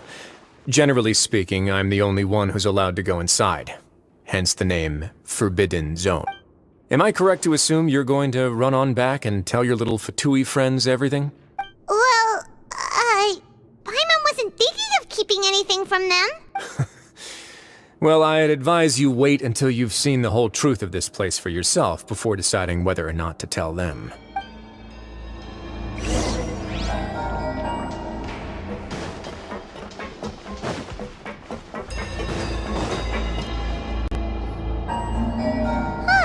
So there's a switch on the side. Stand back.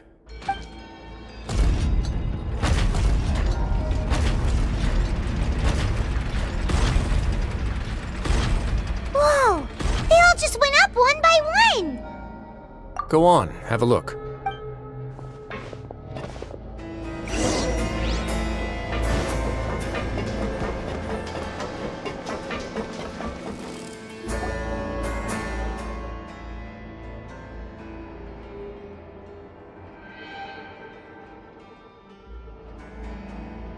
I've been interested in what lies beyond that gate ever since I assumed leadership of the Fortress of Meripede.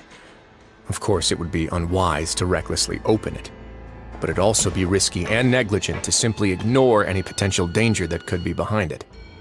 The readings on that dashboard have not budged since the day when I first laid eyes on this place.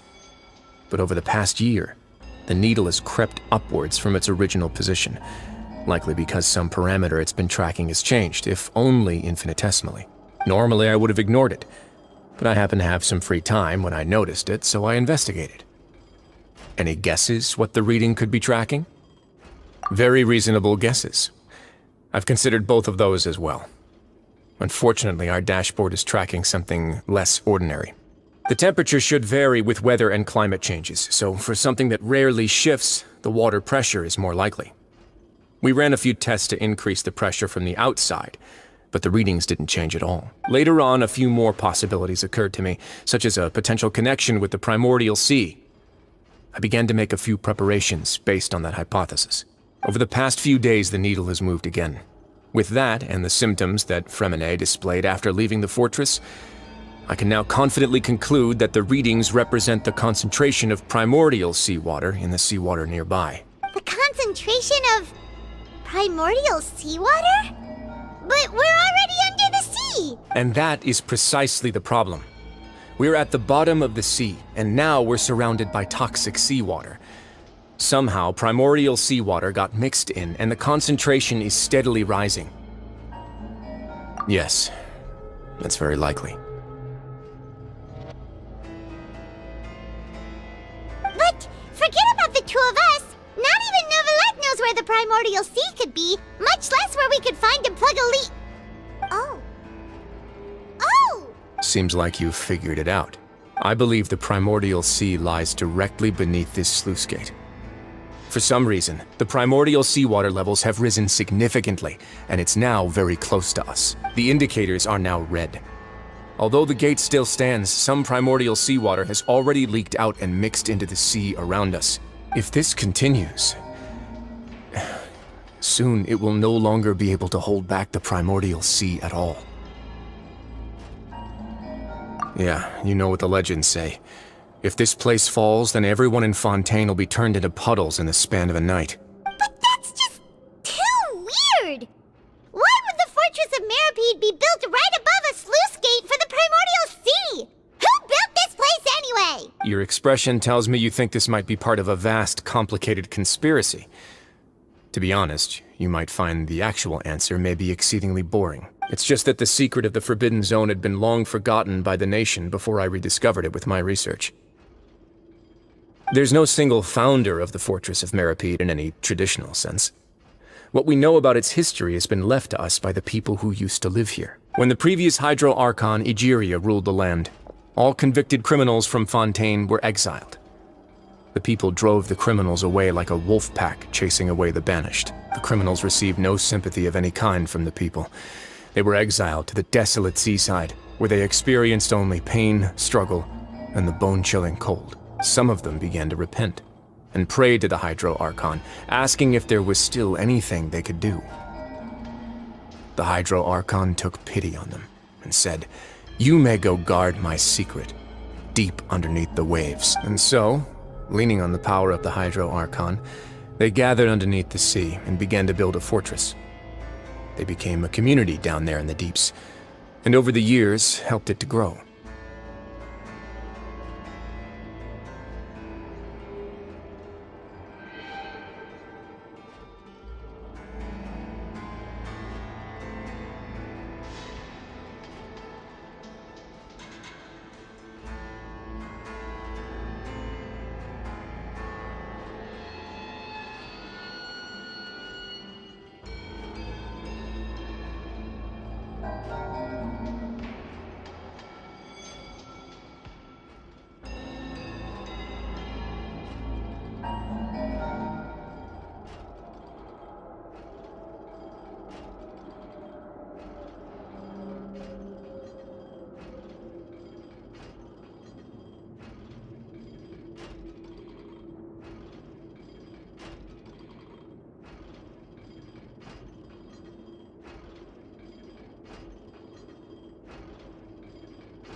As the number of exiles increased, more and more people joined the community.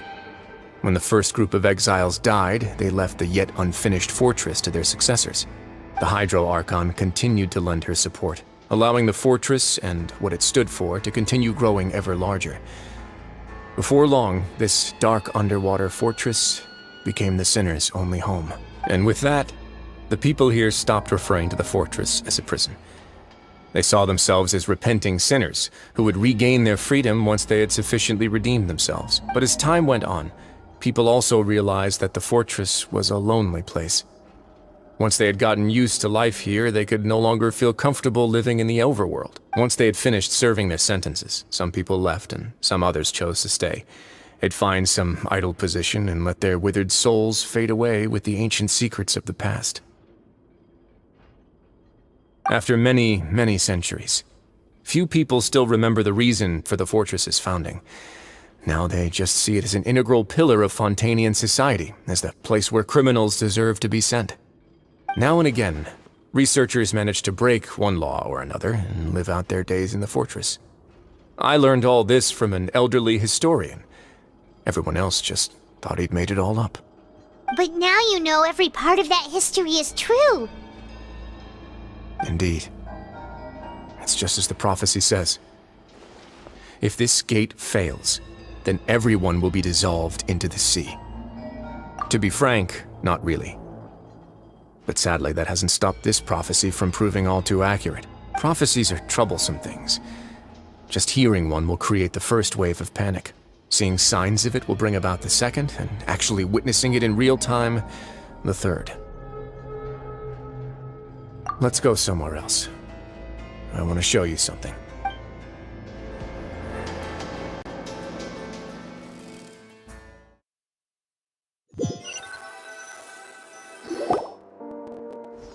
This is it.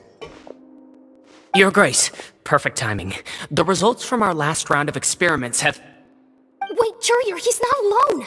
Huh? Lorvine and Jurier? No need to panic, you two. I've already told them about our plan. What? After you warned us not to tell a single soul about any of this? I'm skeptical as well. Are you sure they are trustworthy? The results speak for themselves, don't they? These two may already know more than you could ever imagine. All right then, if Your Grace insists. They seem harmless enough, so I'll trust them for now. Well, how about some reintroductions? This is Jurier, one of the highest-ranked researchers from the Fontaine Research Institute. He used to work under Edwin. I trust that you've heard of Edwin? Good. Saves me a bit of time explaining. Edwin's main areas of research were archeum and gravimeters. As his assistant, Jurier is quite familiar with them as well. I hired him to be my technical consultant. You want to blow up the fortress of Meripede? Ah, what a lovely idea. I'm already imagining it in my head. Gotta admit, I'm tempted as well. Guys, focus! Focus! That taskmaster over there is Miss Lorvine, and is also one of my technical consultants. While Jurier used to be Edwin's assistant, she used to be Jurier's assistant. Ooh, are they together? See, everyone keeps asking this question. Are you too sure you're not a couple and just using your work as a convenient cover? Your Grace, I am not in a relationship with this man. If I dated her, I'd officially be madder than Edwin. Jeez, forget I said anything then. Follow me. Whoa, there's another door that goes right up. Your constant amazement makes it seem like the fortress can do anything. But Paimon really thinks everything's super cool. Well, let's spice it up a bit. And here you go.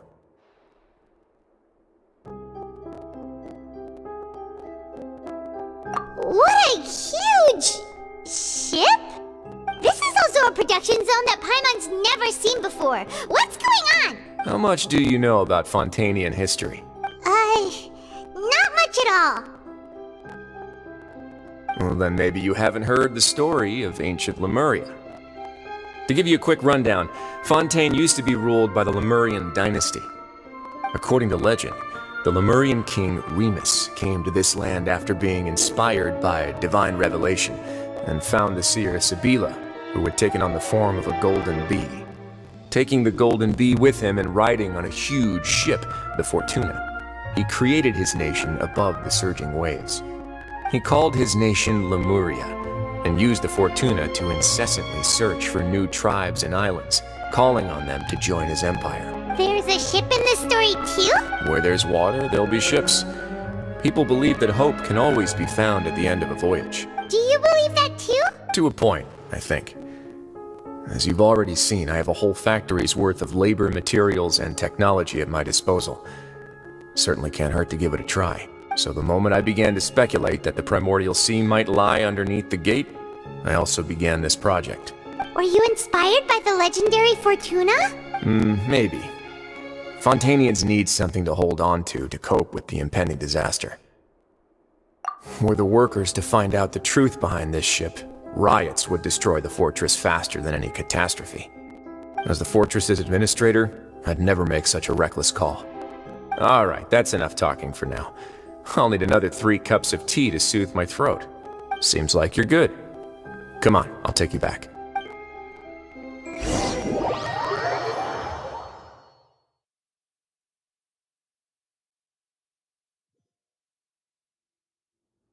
I'll leave you here for now. Thank you so much. No worries. But don't forget, it's up to you whether or not you want to share what you just saw. What you do from here on out will likely affect those 3 as well.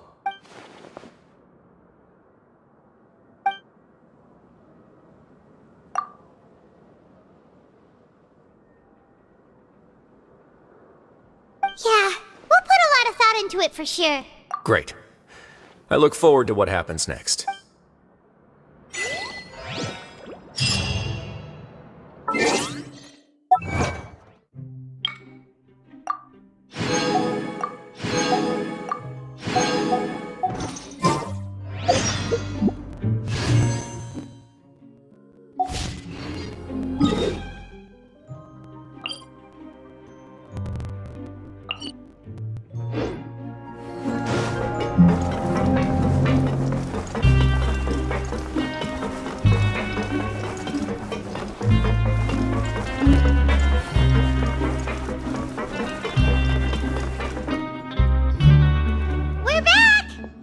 Welcome back. Do you want a cup of tea? How can you be so much like Risley, always drinking tea? Huh. Actually, now that you mention it, I just remembered something now. While I was sedated, I could still barely hear 2 people talking next to me. They were discussing everything, from the leaves, to the water, and even the teacups themselves. Must have been Risley and Sijuin. Yeah, I heard 1 male voice and 1 female, so it should have been the 2 of them. They really were just talking about brewing tea. I really can't make sense of this place. So, Traveler, Paimon, were you able to learn anything from Risley? Yeah, he explained everything. Very well. Then, would you mind checking your answers against my speculations? Yeah, I took the time to rest, so I'm feeling a lot more relaxed now. Nobody else is around, and Miss Sijuin is also busy with something or other. So let's just talk here. All right, then I'll posit my theories. I asked myself 3 questions. Firstly, why was Fremine affected by the primordial seawater? It was because he dove into the sea. My theory is, the long-lost primordial sea is probably very close to the fortress of Mirapede. Ooh, he's good. He got that right on the first try. That's our Linny. Secondly, Risley's attitude changed dramatically during the course of our stay here. He ignored us completely at first, then suddenly roadblocked us. Why? I spent quite a long time thinking about this. If he has been monitoring the Fatui since the very beginning, he probably ignored us at first because he was hoping we could find Master Child for him.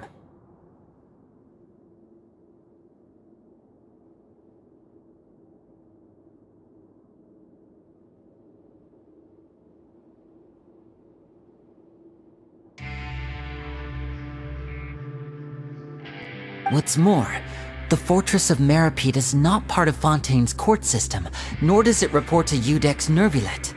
Wriothesley is basically the king of a no-man's land.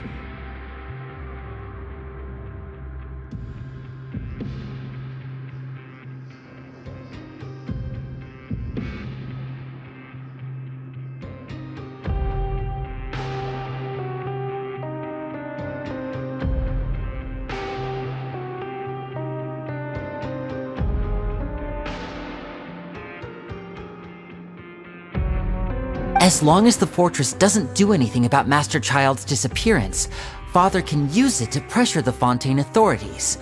And while the two factions are pitted against each other, Wriothesley will be free to move between the parties of interest.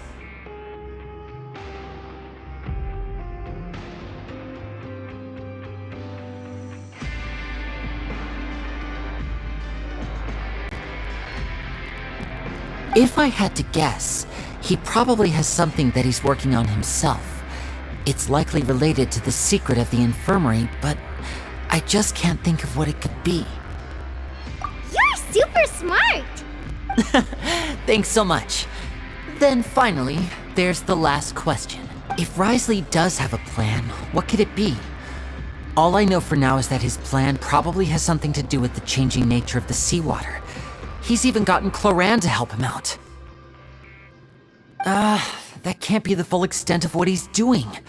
There's probably a secret passageway behind the block in the infirmary, and there's something big in the fortress that most people here never get to see. He has a bargaining chip, and it could be important enough for Father to deal with him directly. I don't have enough information, so I have no idea what his chip might be. But let me guess. You have the last piece of the puzzle.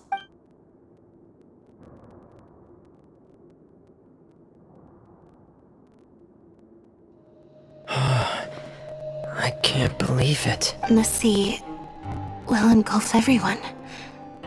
Just like the prophecy said. Could Wriothesley have wanted to meet Father to figure out a way to deal with this crisis? If you remember, I once mentioned that Father sees the House of the Hearth as her base of operations, and she truly wants to resolve the crisis. But how could Wriothesley have known that?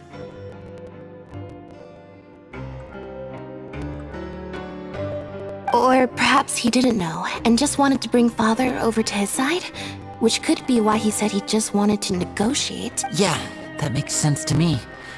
I understand your concerns as well, Traveler. I'll figure out a way to pass this on to our Father. No matter what, we're on your side. The two of you have already aided us far too much. We probably wouldn't be standing here right now if not for you. If you ever need anything else going forward, please come to the House of the Hearth at any time. Though you may not share the sentiment, after all that we've gone through together, the three of us basically see you as family now. You have my gratitude. Thank you for protecting Lenny when it really mattered. And thank you for sharing the secrets of the fortress with us. We didn't think you were going to do it. Why are you being so formal all of a sudden? Given your strength, you might not need our help at all. But if you are ever in danger, we will try our best to protect you. Aww, the sound of that makes Paimon feel all warm and safe inside. Paimon's hungry. Oh, you've done so much already. Go get some food. Alright, then we'll catch you guys another time.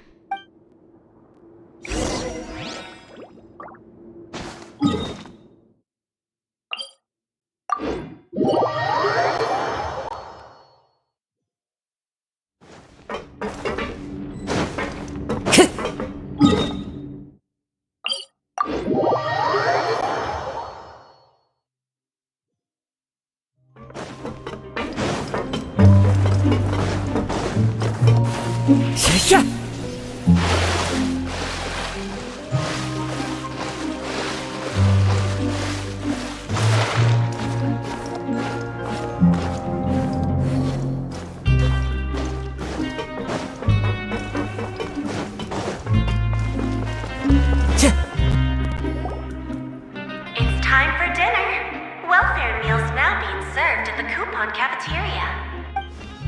Come on, let's go pick up ours as well. Traveler and Paimon, over here. Are you here for dinner too, Miss Sijwin? And I'm taking the opportunity to prepare Miss Cloran's dinner as well. Huh. You're right. She's actually sitting in the fortress cafeteria. What would you like to eat? Yep, you can.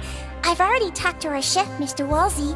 It's all on me today, so you can get whatever you'd like.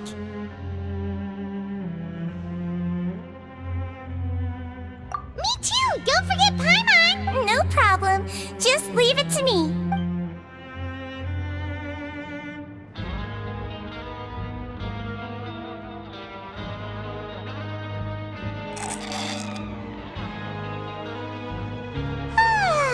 So delicious.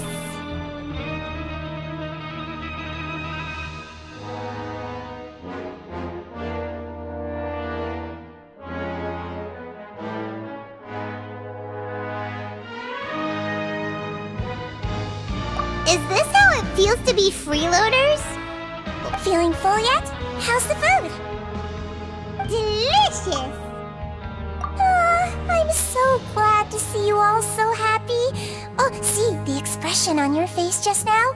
The muscle here just moved, which suggests that you're feeling quite relaxed at the moment. Sijwin, do you do this to help your patients or to better understand human beings? A bit of both, I suppose. I'm a Melazine, which means I'm very different from human beings. I must know what you're thinking if I want to take good care of you. You're really good at taking care of people. Even though you're so short, you still talk and act like an older sister. Really? You're reminded of an older sister? That's great to hear. Oh, and what did you mean back in Risley's office? When you said that you were protecting Linny and his siblings as well? Oh, that. I just asked His Grace to look out for those children, especially that diver boy. I was getting a bit worried after hearing that something was wrong with the water. Thankfully, Cloran is very strong and managed to save him in the nick of time. His Grace also sealed the pipes after Cloran left, to make sure that Linny wouldn't impulsively chase after his brother. Although the path was blocked, we still stationed some guards there to stop anyone from approaching. They were instructed to only open the door once Miss Cloran had returned. Oh, and I was keeping an eye on Mr. Linny as well. We had to press him, but we couldn't allow him to be in any real danger. You were all super considerate and really thought everything through. It's just what we do down here at the fortress. At least this has been His Grace's style for as long as he's been the leader. Oh, I really wish Monsieur Nervula would come down here more often too. I feel like he'd like it here, with all the darkness and chaos.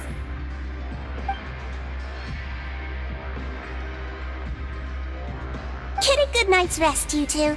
You both worked very hard.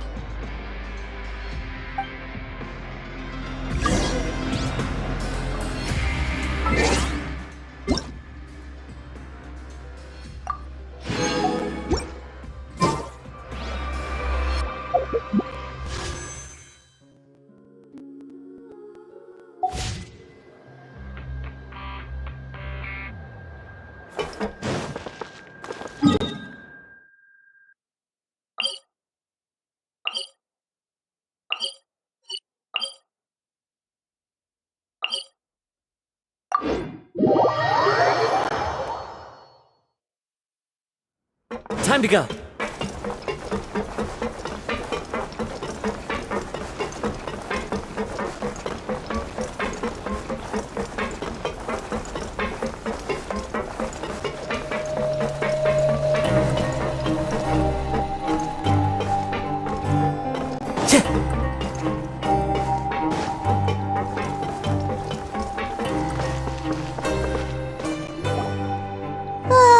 So much has happened. Paimon just feels absolutely exhausted now that she's finally relaxed. Paimon's super sleepy. Are you sleepy too?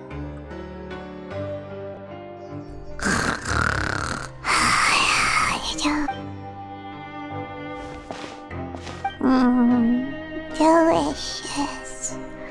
Paimon wants seconds for free.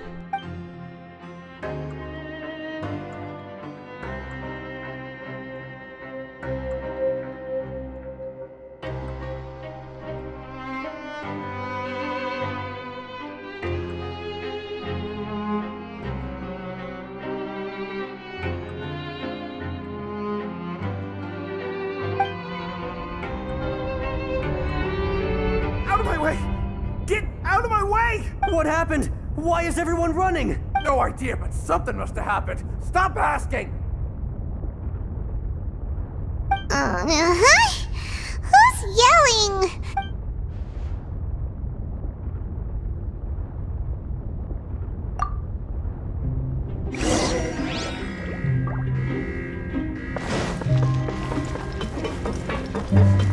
Time to go.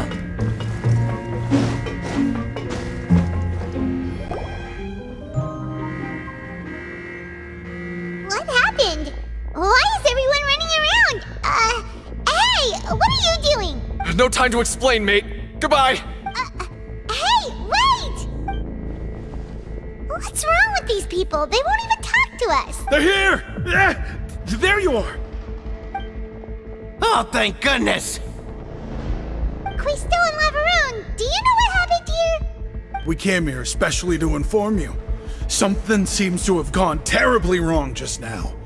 His Grace is telling everyone to evacuate and get out of here. Laveroon was saying you two are new here and you don't have many friends, so you might slip through the cracks.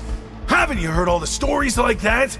An evacuation is successfully completed, yet you only find out once you do a head count that 1 or 2 people are missing. Wait, weren't you the one who brought that up? Why is it suddenly my idea? Hey, shut up! Okay, whatever. The point is, you should come with us. Yeah, he said to get as far away as possible, upwards and outwards. Oh no, it can't be that thing! Whoa, wait, what? What? Hey, where are you going? We have to go find the Duke! You two just go and get out! Go on without us! Hey, hey! Be careful! Attention! Please evacuate upwards and outwards, upwards and outwards. If you're already at the topmost layer, then try to move as far outwards as possible.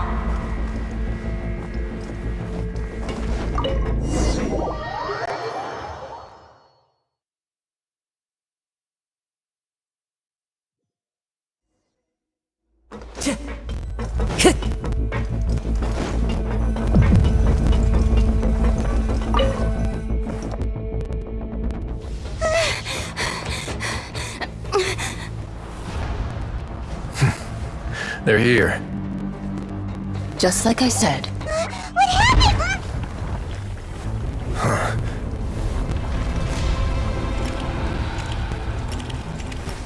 You're just in time. But be ready to run.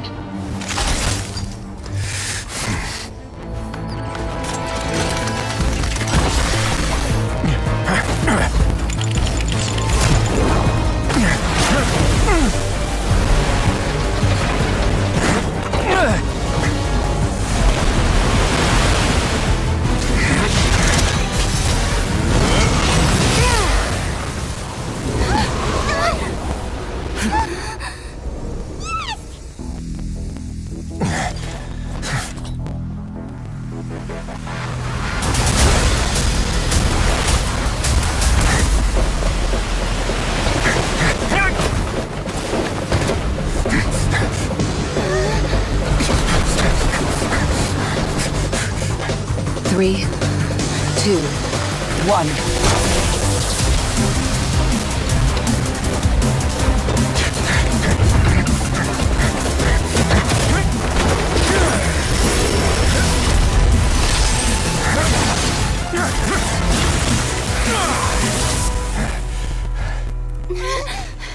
This won't hold it for long. Find Neuvillette. Tell him the defenses are about to collapse. Then what will happen to you? Until he arrives, we're the last line of defense.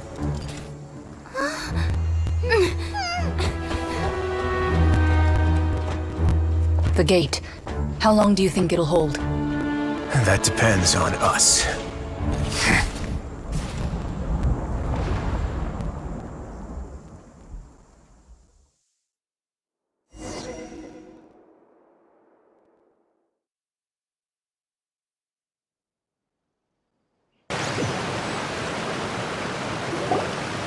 Neuvillette? Why are you here? Traveler, I need you to head to the Opera House immediately. Farina will soon be meeting with the knave there.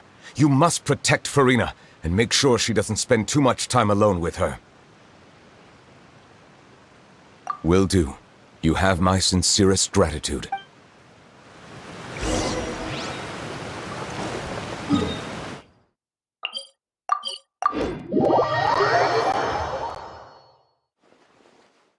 Time to go.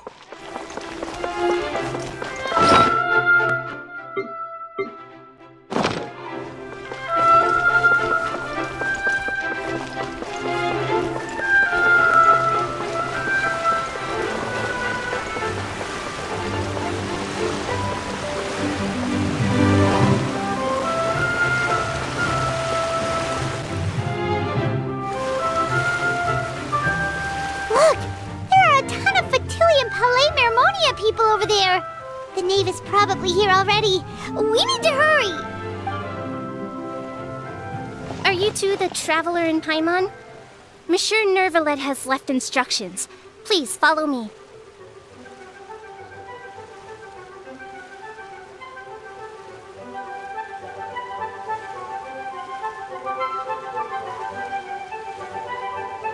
Though I'm sure he's already explained, this should be a mostly cordial conversation, unlikely to give rise to violence.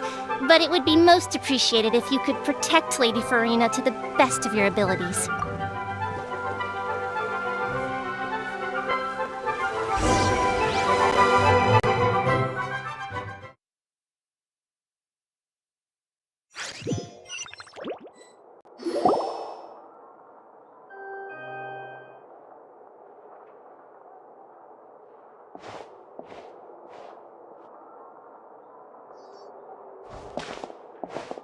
Oh, so you two are the honored guests Miss Farina mentioned. Of course, of course!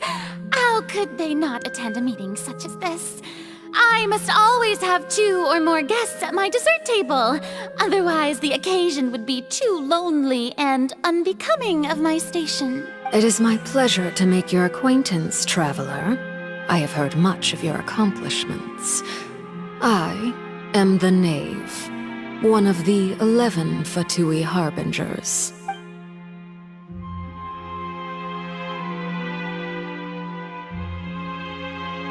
I've already prepared seats for you.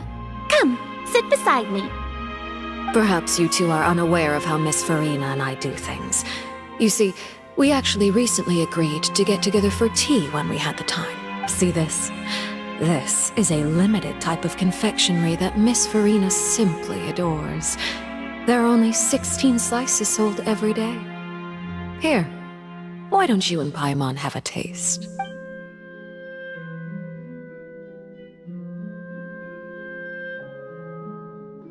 Traveler, what do you think of this cake?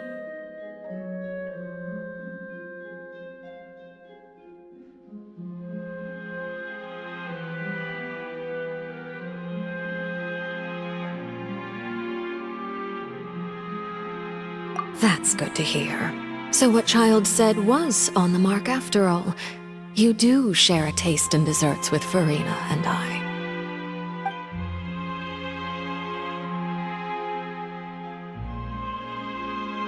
I wonder how he's doing nowadays. You must have heard, right? He's suddenly gone missing. I'm really worried about his safety, you know. Here's to hoping that he's an excellent swimmer. Since we're talking about him, I feel like I should add something. His martial prowess really looked certainly pretty impressive, yeah.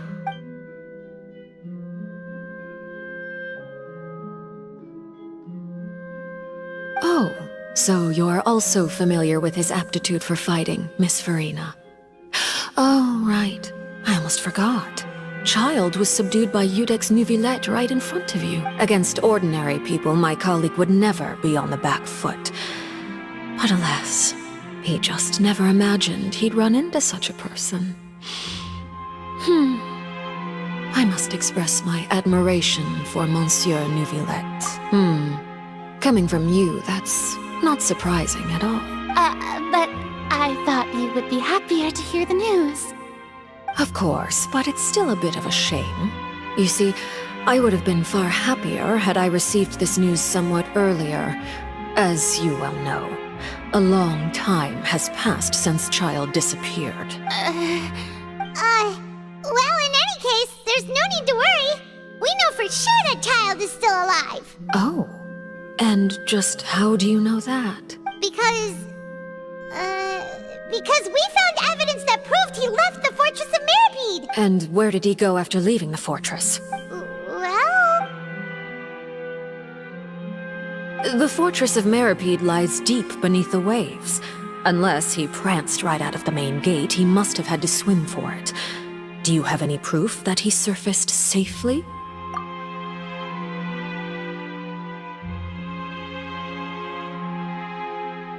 Ah, that is good news at least. His sister Tonya sent a letter to Fontaine not too long ago. Since he was unfortunately unavailable, I picked it up on his behalf. Do you have any idea how he usually writes back to his family? Dear Tonya, your letter made me feel like we were still enjoying our time in Snezhnaya together. I'm currently admiring the scenery on the streets in front of the Opera House. Is it something like that?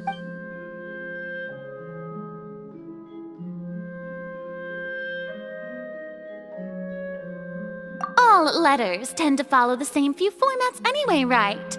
As long as the contents are accurate, it doesn't matter so much how it's written or how it's worded. Hold on. The water in the teacup is shaking. I suppose this is also a sign of things to come, Miss Farina. Huh? I don't quite understand what you're trying to say. Have we entered into the next stage of the prophecy?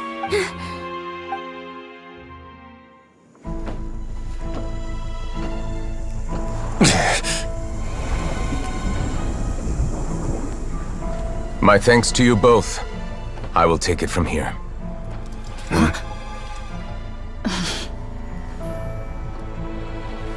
Sure you don't need a hand? Quite sure. Wow. So, what's your secret, huh? Let me guess. Nah, who knows? Maybe it's just your sense of responsibility. Sounds about right.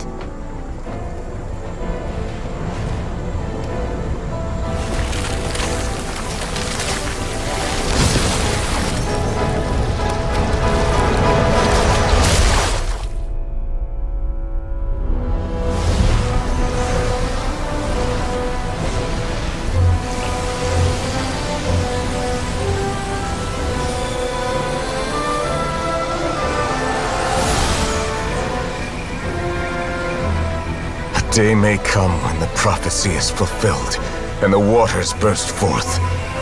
But it is not this day! This ancient power could easily obliterate an entire race. A tsunami of fury would unleash endless catastrophe.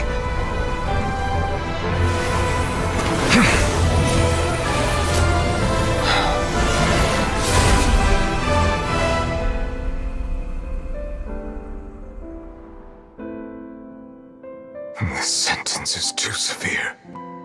Forgive me for overruling it.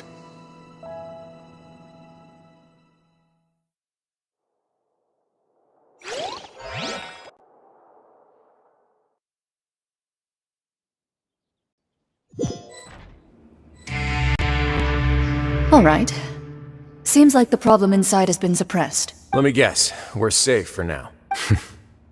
Indeed. But only for now. I win this bet. You owe me a present. Very well. It was indeed just as you said. You made a bet? We made a bet on the size of your entourage. Cloran thought you wouldn't come down by yourself. I figured you would have at least brought a few people along for appearance's sake. It appears I underestimated just how confidential the mission was. Shouldn't you have gotten used to confidential missions by now? That's just how the courts operate. So what gift must the loser give? Tea? He already has tons of tea in his office. I'm thinking about a set of legal codices. That wouldn't happen to be a dig at my lack of legal awareness, would it? Well, I'm sure His Grace doesn't consider the fortress to be outside the law. I was under the impression the residents of a place like this would be uninterested in the legal codices. That was obviously a joke. Anyway, you've still got some unfinished business to attend to in the overworld, correct? No need to stay here if you have a pressing matter. We all know you can't leave Palais Mermonia for long. Thank you.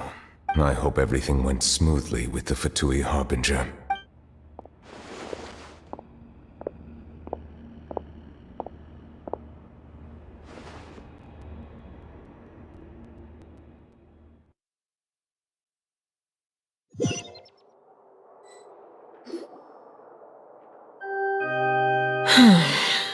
I must say, we've spent long enough playing house, Miss Farina.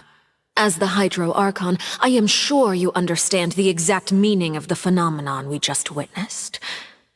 Or should I say, that's what I originally thought.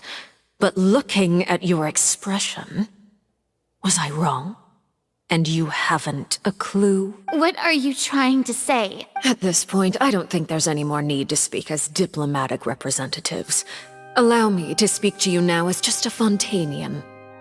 You know the prophecy by heart, and also that every part of it is being proven true. Yet, here you are relaxing, drinking tea, and eating desserts as if it's all nothing more than a few stray bugs in your garden. Do you really think that's acceptable? The prophecy's hanging above our necks like a guillotine. Every faction is looking for a way to either avert the disaster or save their own. Even the orphans of the House of the Hearth have devoted everything to saving their homeland. But you? It beggars belief just how nonchalant and carefree you have been. From the very beginning, you, the god Focalor, you have utterly failed to take action. You're wrong. I've never ignored the prophecy, nor have I just been passing the time in self-indulgence. Retract your accusation and stop doubting the wisdom of the gods with such absurd conjectures. I am not alone in my doubts, you know. All the children of Fontaine may be harboring the exact same thoughts right now. Oh, great Hydro Archon. How are you going to save them? Save us? How are the people you've sworn to protect supposed to survive in a land that will soon disappear beneath the waves? I have my ways, and I've been working on them for all this time. Even if you look down upon me, you have no right to judge me. Fontaine will be saved. Even if I still cannot see the true future right now, as long as I continue on as I am, I will be able to hold my head up high!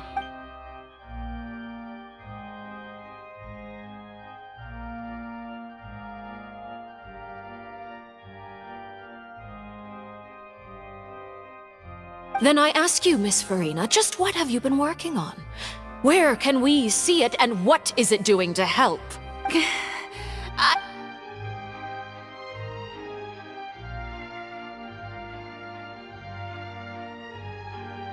My machinations are just like the prophecy itself. They will only reveal themselves at the fated time. It is just that beings like yourselves are unable to perceive them as of yet. I see. As a god, the proof of your labor always lies beyond prying mortal eyes. Allow me to be so bold as to ask another way. Would it be possible for you to tell us the parts of your plan that are not confidential? Such as your emergency response plan for the impending disaster? An emergency response plan? Oh, that look in your eyes. Have you not even prepared one of those? The emergency response plan is also strictly confidential. Then allow me to jog your memory. Miss Farina, what is the purpose of your Oratrice Mécanique d'Analyse Cardinal? And what do you plan to do with the massive amounts of indemnitium that has accumulated over the years? The Oratrice? It's just like it appears to be. So you also have no idea. If I'm not mistaken, someone's using it to prepare for something. But unfortunately, it would seem that someone is not you, Miss Farina. I first caught wind of this when Linny tried to investigate the Oratrice in the Opera House. You see, Even just getting close to the core contaminated him with an extremely large amount of indemnitium. But even if that had nothing to do with you, then what could you possibly be working on, oh great Hydro Archon? Oh, right. I almost forgot. Udex Neuvillette is not at the tea party with us today. Miss Farina, I suppose you must have ordered him away to take care of some troublesome business. Yes, that's exactly right. Please keep it a secret for me. Of course I will. Although, I must say, Miss Farina, you seem quite insecure without the Udex by your side. Oh, very well. Let's stop that conversation here. There are still a few slices of cake left, so please, help yourselves, everyone.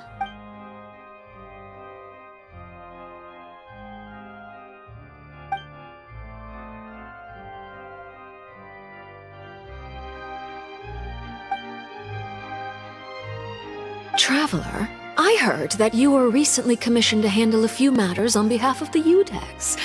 Why don't you take an extra slice of cake? Those who work hard deserve gratitude and praise. You too, Paimon. Thank you. Paimon will take you up on that offer.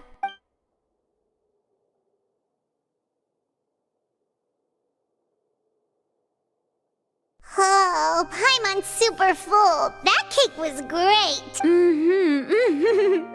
If it's on my tea table, it must be of the highest quality. Yes, and we must thank the knave for bringing these over as well. You're welcome. I'm sure the cake also felt greatly honored to be featured at Miss Farina's table. And I was merely catering to Miss Farina's tastes, seeking a chance to chat over tea. It is getting late. Why don't we call it a day? There are still a few matters that I need to take care of, so I must take my leave now. Very well. We'll end it here. Mind seeing me off, Traveler? We could use the opportunity to discuss Child before I must be on my way. Paimon's coming too!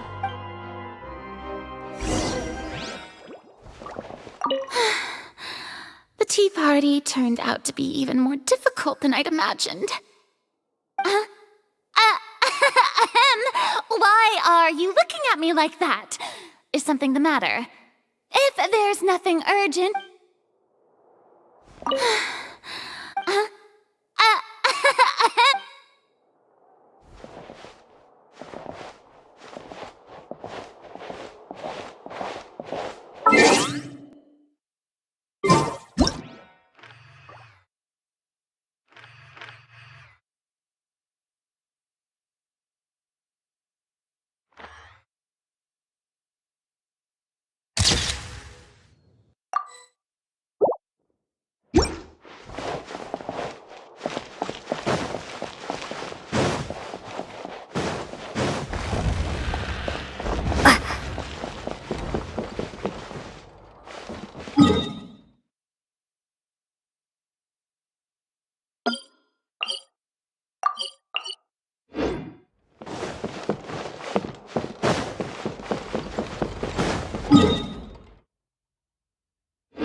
I'm glad that you were willing to come with me. Of course, Child was just an excuse. I have no interest in your dealings with him. That's what Paimon thought. You lent your aid to the children of the House of the Hearth. As their father, I would like to express my gratitude. That was all. Formal topics should be discussed in formal settings, and informal topics in informal setting. I know you just returned from the fortress of Meripede. Relax. I have no intention of trying to get anything out of you. Linny, Lynette, and Fremine are still there, and I trust their judgment and abilities. They've all been working very hard and have always done all they can to fight back against anyone who tried to stop them. Especially Lenny. You mean Ridesley. He's a tricky one to deal with. It's unfortunate that Lenny's so eager to prove himself that he can't learn to rely on others, including me. By the way, and you can just consider this a bit of idle gossip, but what's your impression of Farina? You are outside of our disputes, and the freest person in all of Fontaine, able to move around most easily. Allow me to share my perspective with you. And that's everything that happened during the trial. Master Child was declared guilty and immediately transported to the Fortress of Meropide. Didn't he say he was coming here on vacation? Does he not feel an ounce of shame for all the trouble he has caused? Forget it. He did give us an opportunity. I will be meeting someone shortly. Do you require help with any preparations? No need. I will take care of it myself. I need to meet with Farina, the Hydro Archon. She is at the heart of Fontaine. But what's fascinating about her is that she often seems more like a celebrity than a working Archon. Oh, come over here, you little critter, you!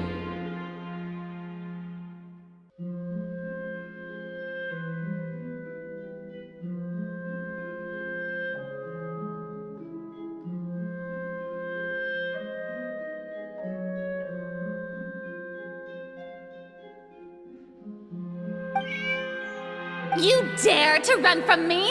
Stop right this instant! My goal is just to discover the location of the Gnosis. But I didn't expect the chance to approach Farina to be handed to me on a silver platter. This is so easy, it's actually making me a bit suspicious. Anything left unguarded is usually just bait. But no one will blame someone for taking the bait. After all, from the moment it was attached to the hook, the bait is meant to be sacrificed.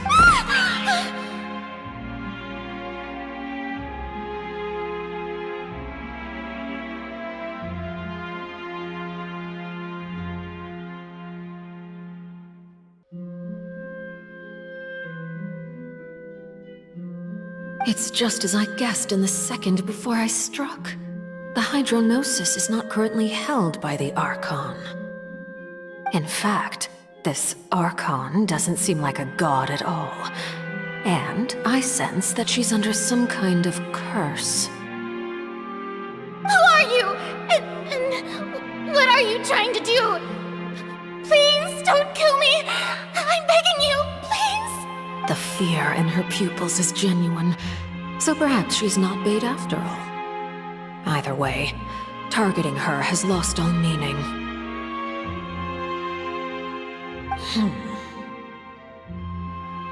I left the scene with ease. Nobody came looking for me, and nobody could serve as a witness to my near assassination of Focalor. I suspect even Farina dares not mention this incident to anyone. Not long after, my informants confirmed what I had guessed. After returning to her quarters, Farina quietly cried alone.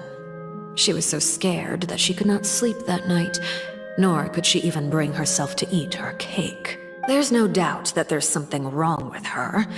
I began to entertain the possibility that she is not the true Hydro Archon. Perhaps Iudex Neuvillette is actually the genuine article. I have to find the Gnosis. If the Neuvillette hypothesis is correct, he is probably in possession of it. Alternatively, it might have been hidden in a place that's hard for ordinary people to access. Yes, Father.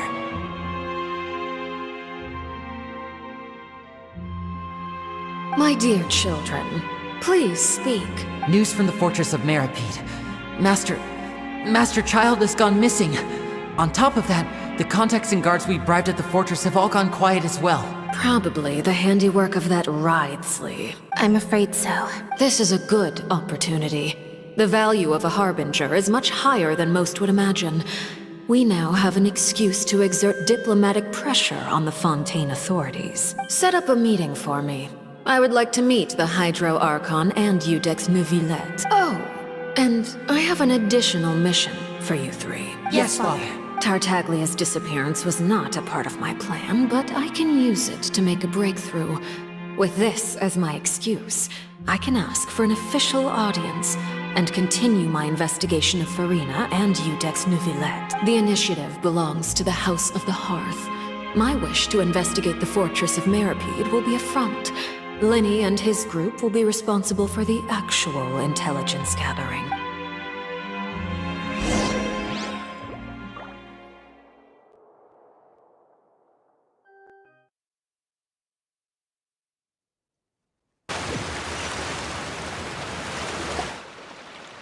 You should know the rest.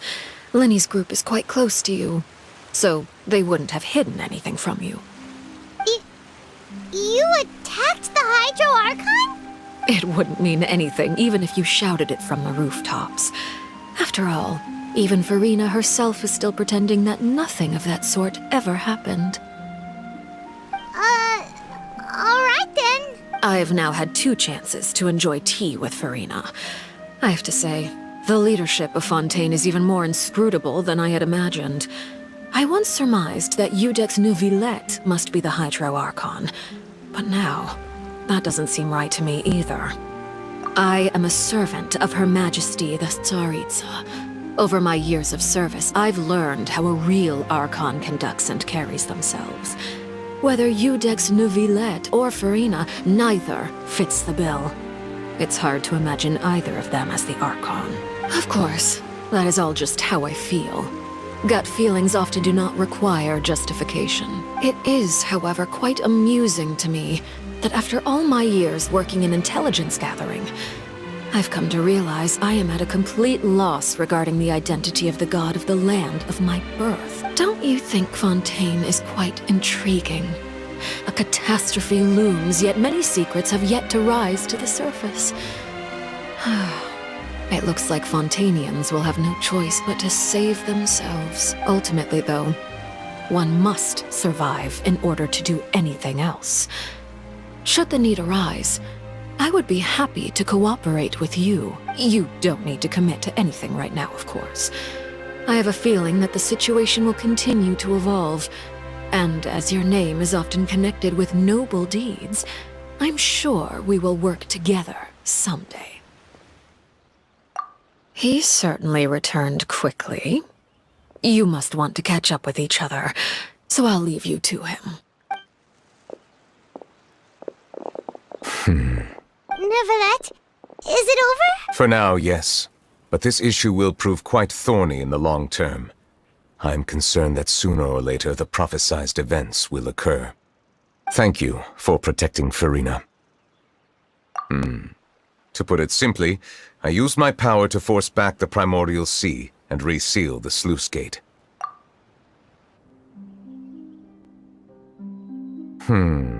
So as expected, the knave has turned up the pressure on Farina. She's trying to feel her out, though I'm still unsure as to her motives. Permission granted. Whoa. It can't be that you're the real Hydro Archon, right? But that's just a speculation on our part, though. You can't tell us? Then that's okay. We can talk about something else. We won't try to force you. You guys in Fontaine are super strange. If by the phrase, "you guys," you are referring to Farina and I, then although I'm not sure just what you are trying to imply, I must clarify that I do not share her positions on a multitude of topics. I believe so. The fortress has a long and complex history. It has seen much grief and suffering. And now, another catastrophe will soon be upon us. I mourn this turn of events.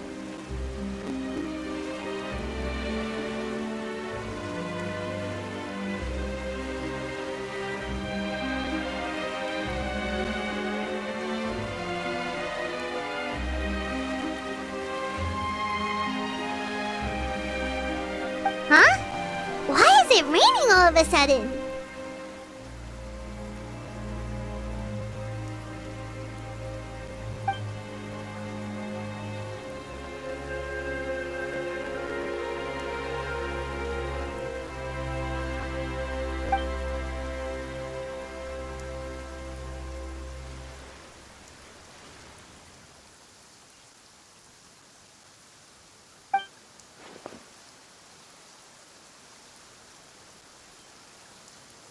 You may be closer to the truth than you think.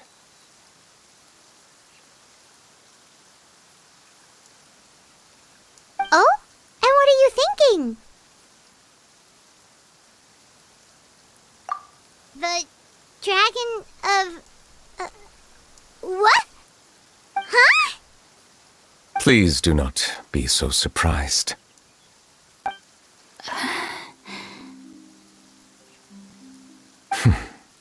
Farina? Neverlet! Neverlet, are you listening?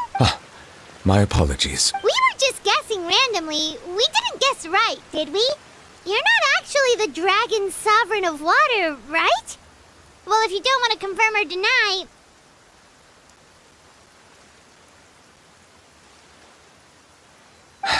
You guessed correctly.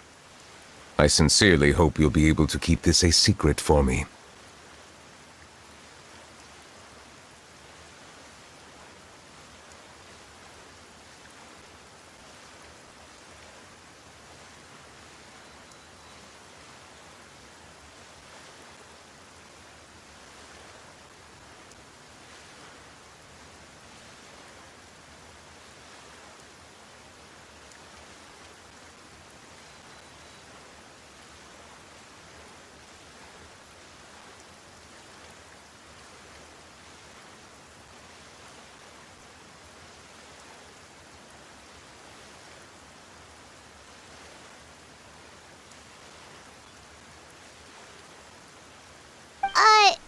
Right, of course. We'll definitely help you keep it a secret.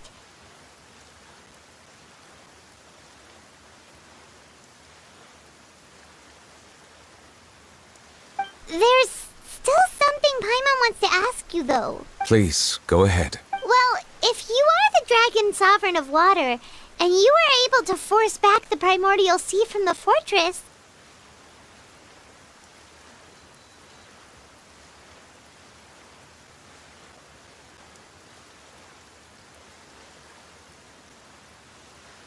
then since Fontaine's prophecy is all about seawater, couldn't you just use your power to solve the crisis? None of the currently living dragon sovereigns in the world, myself included, possess our full dragonhood.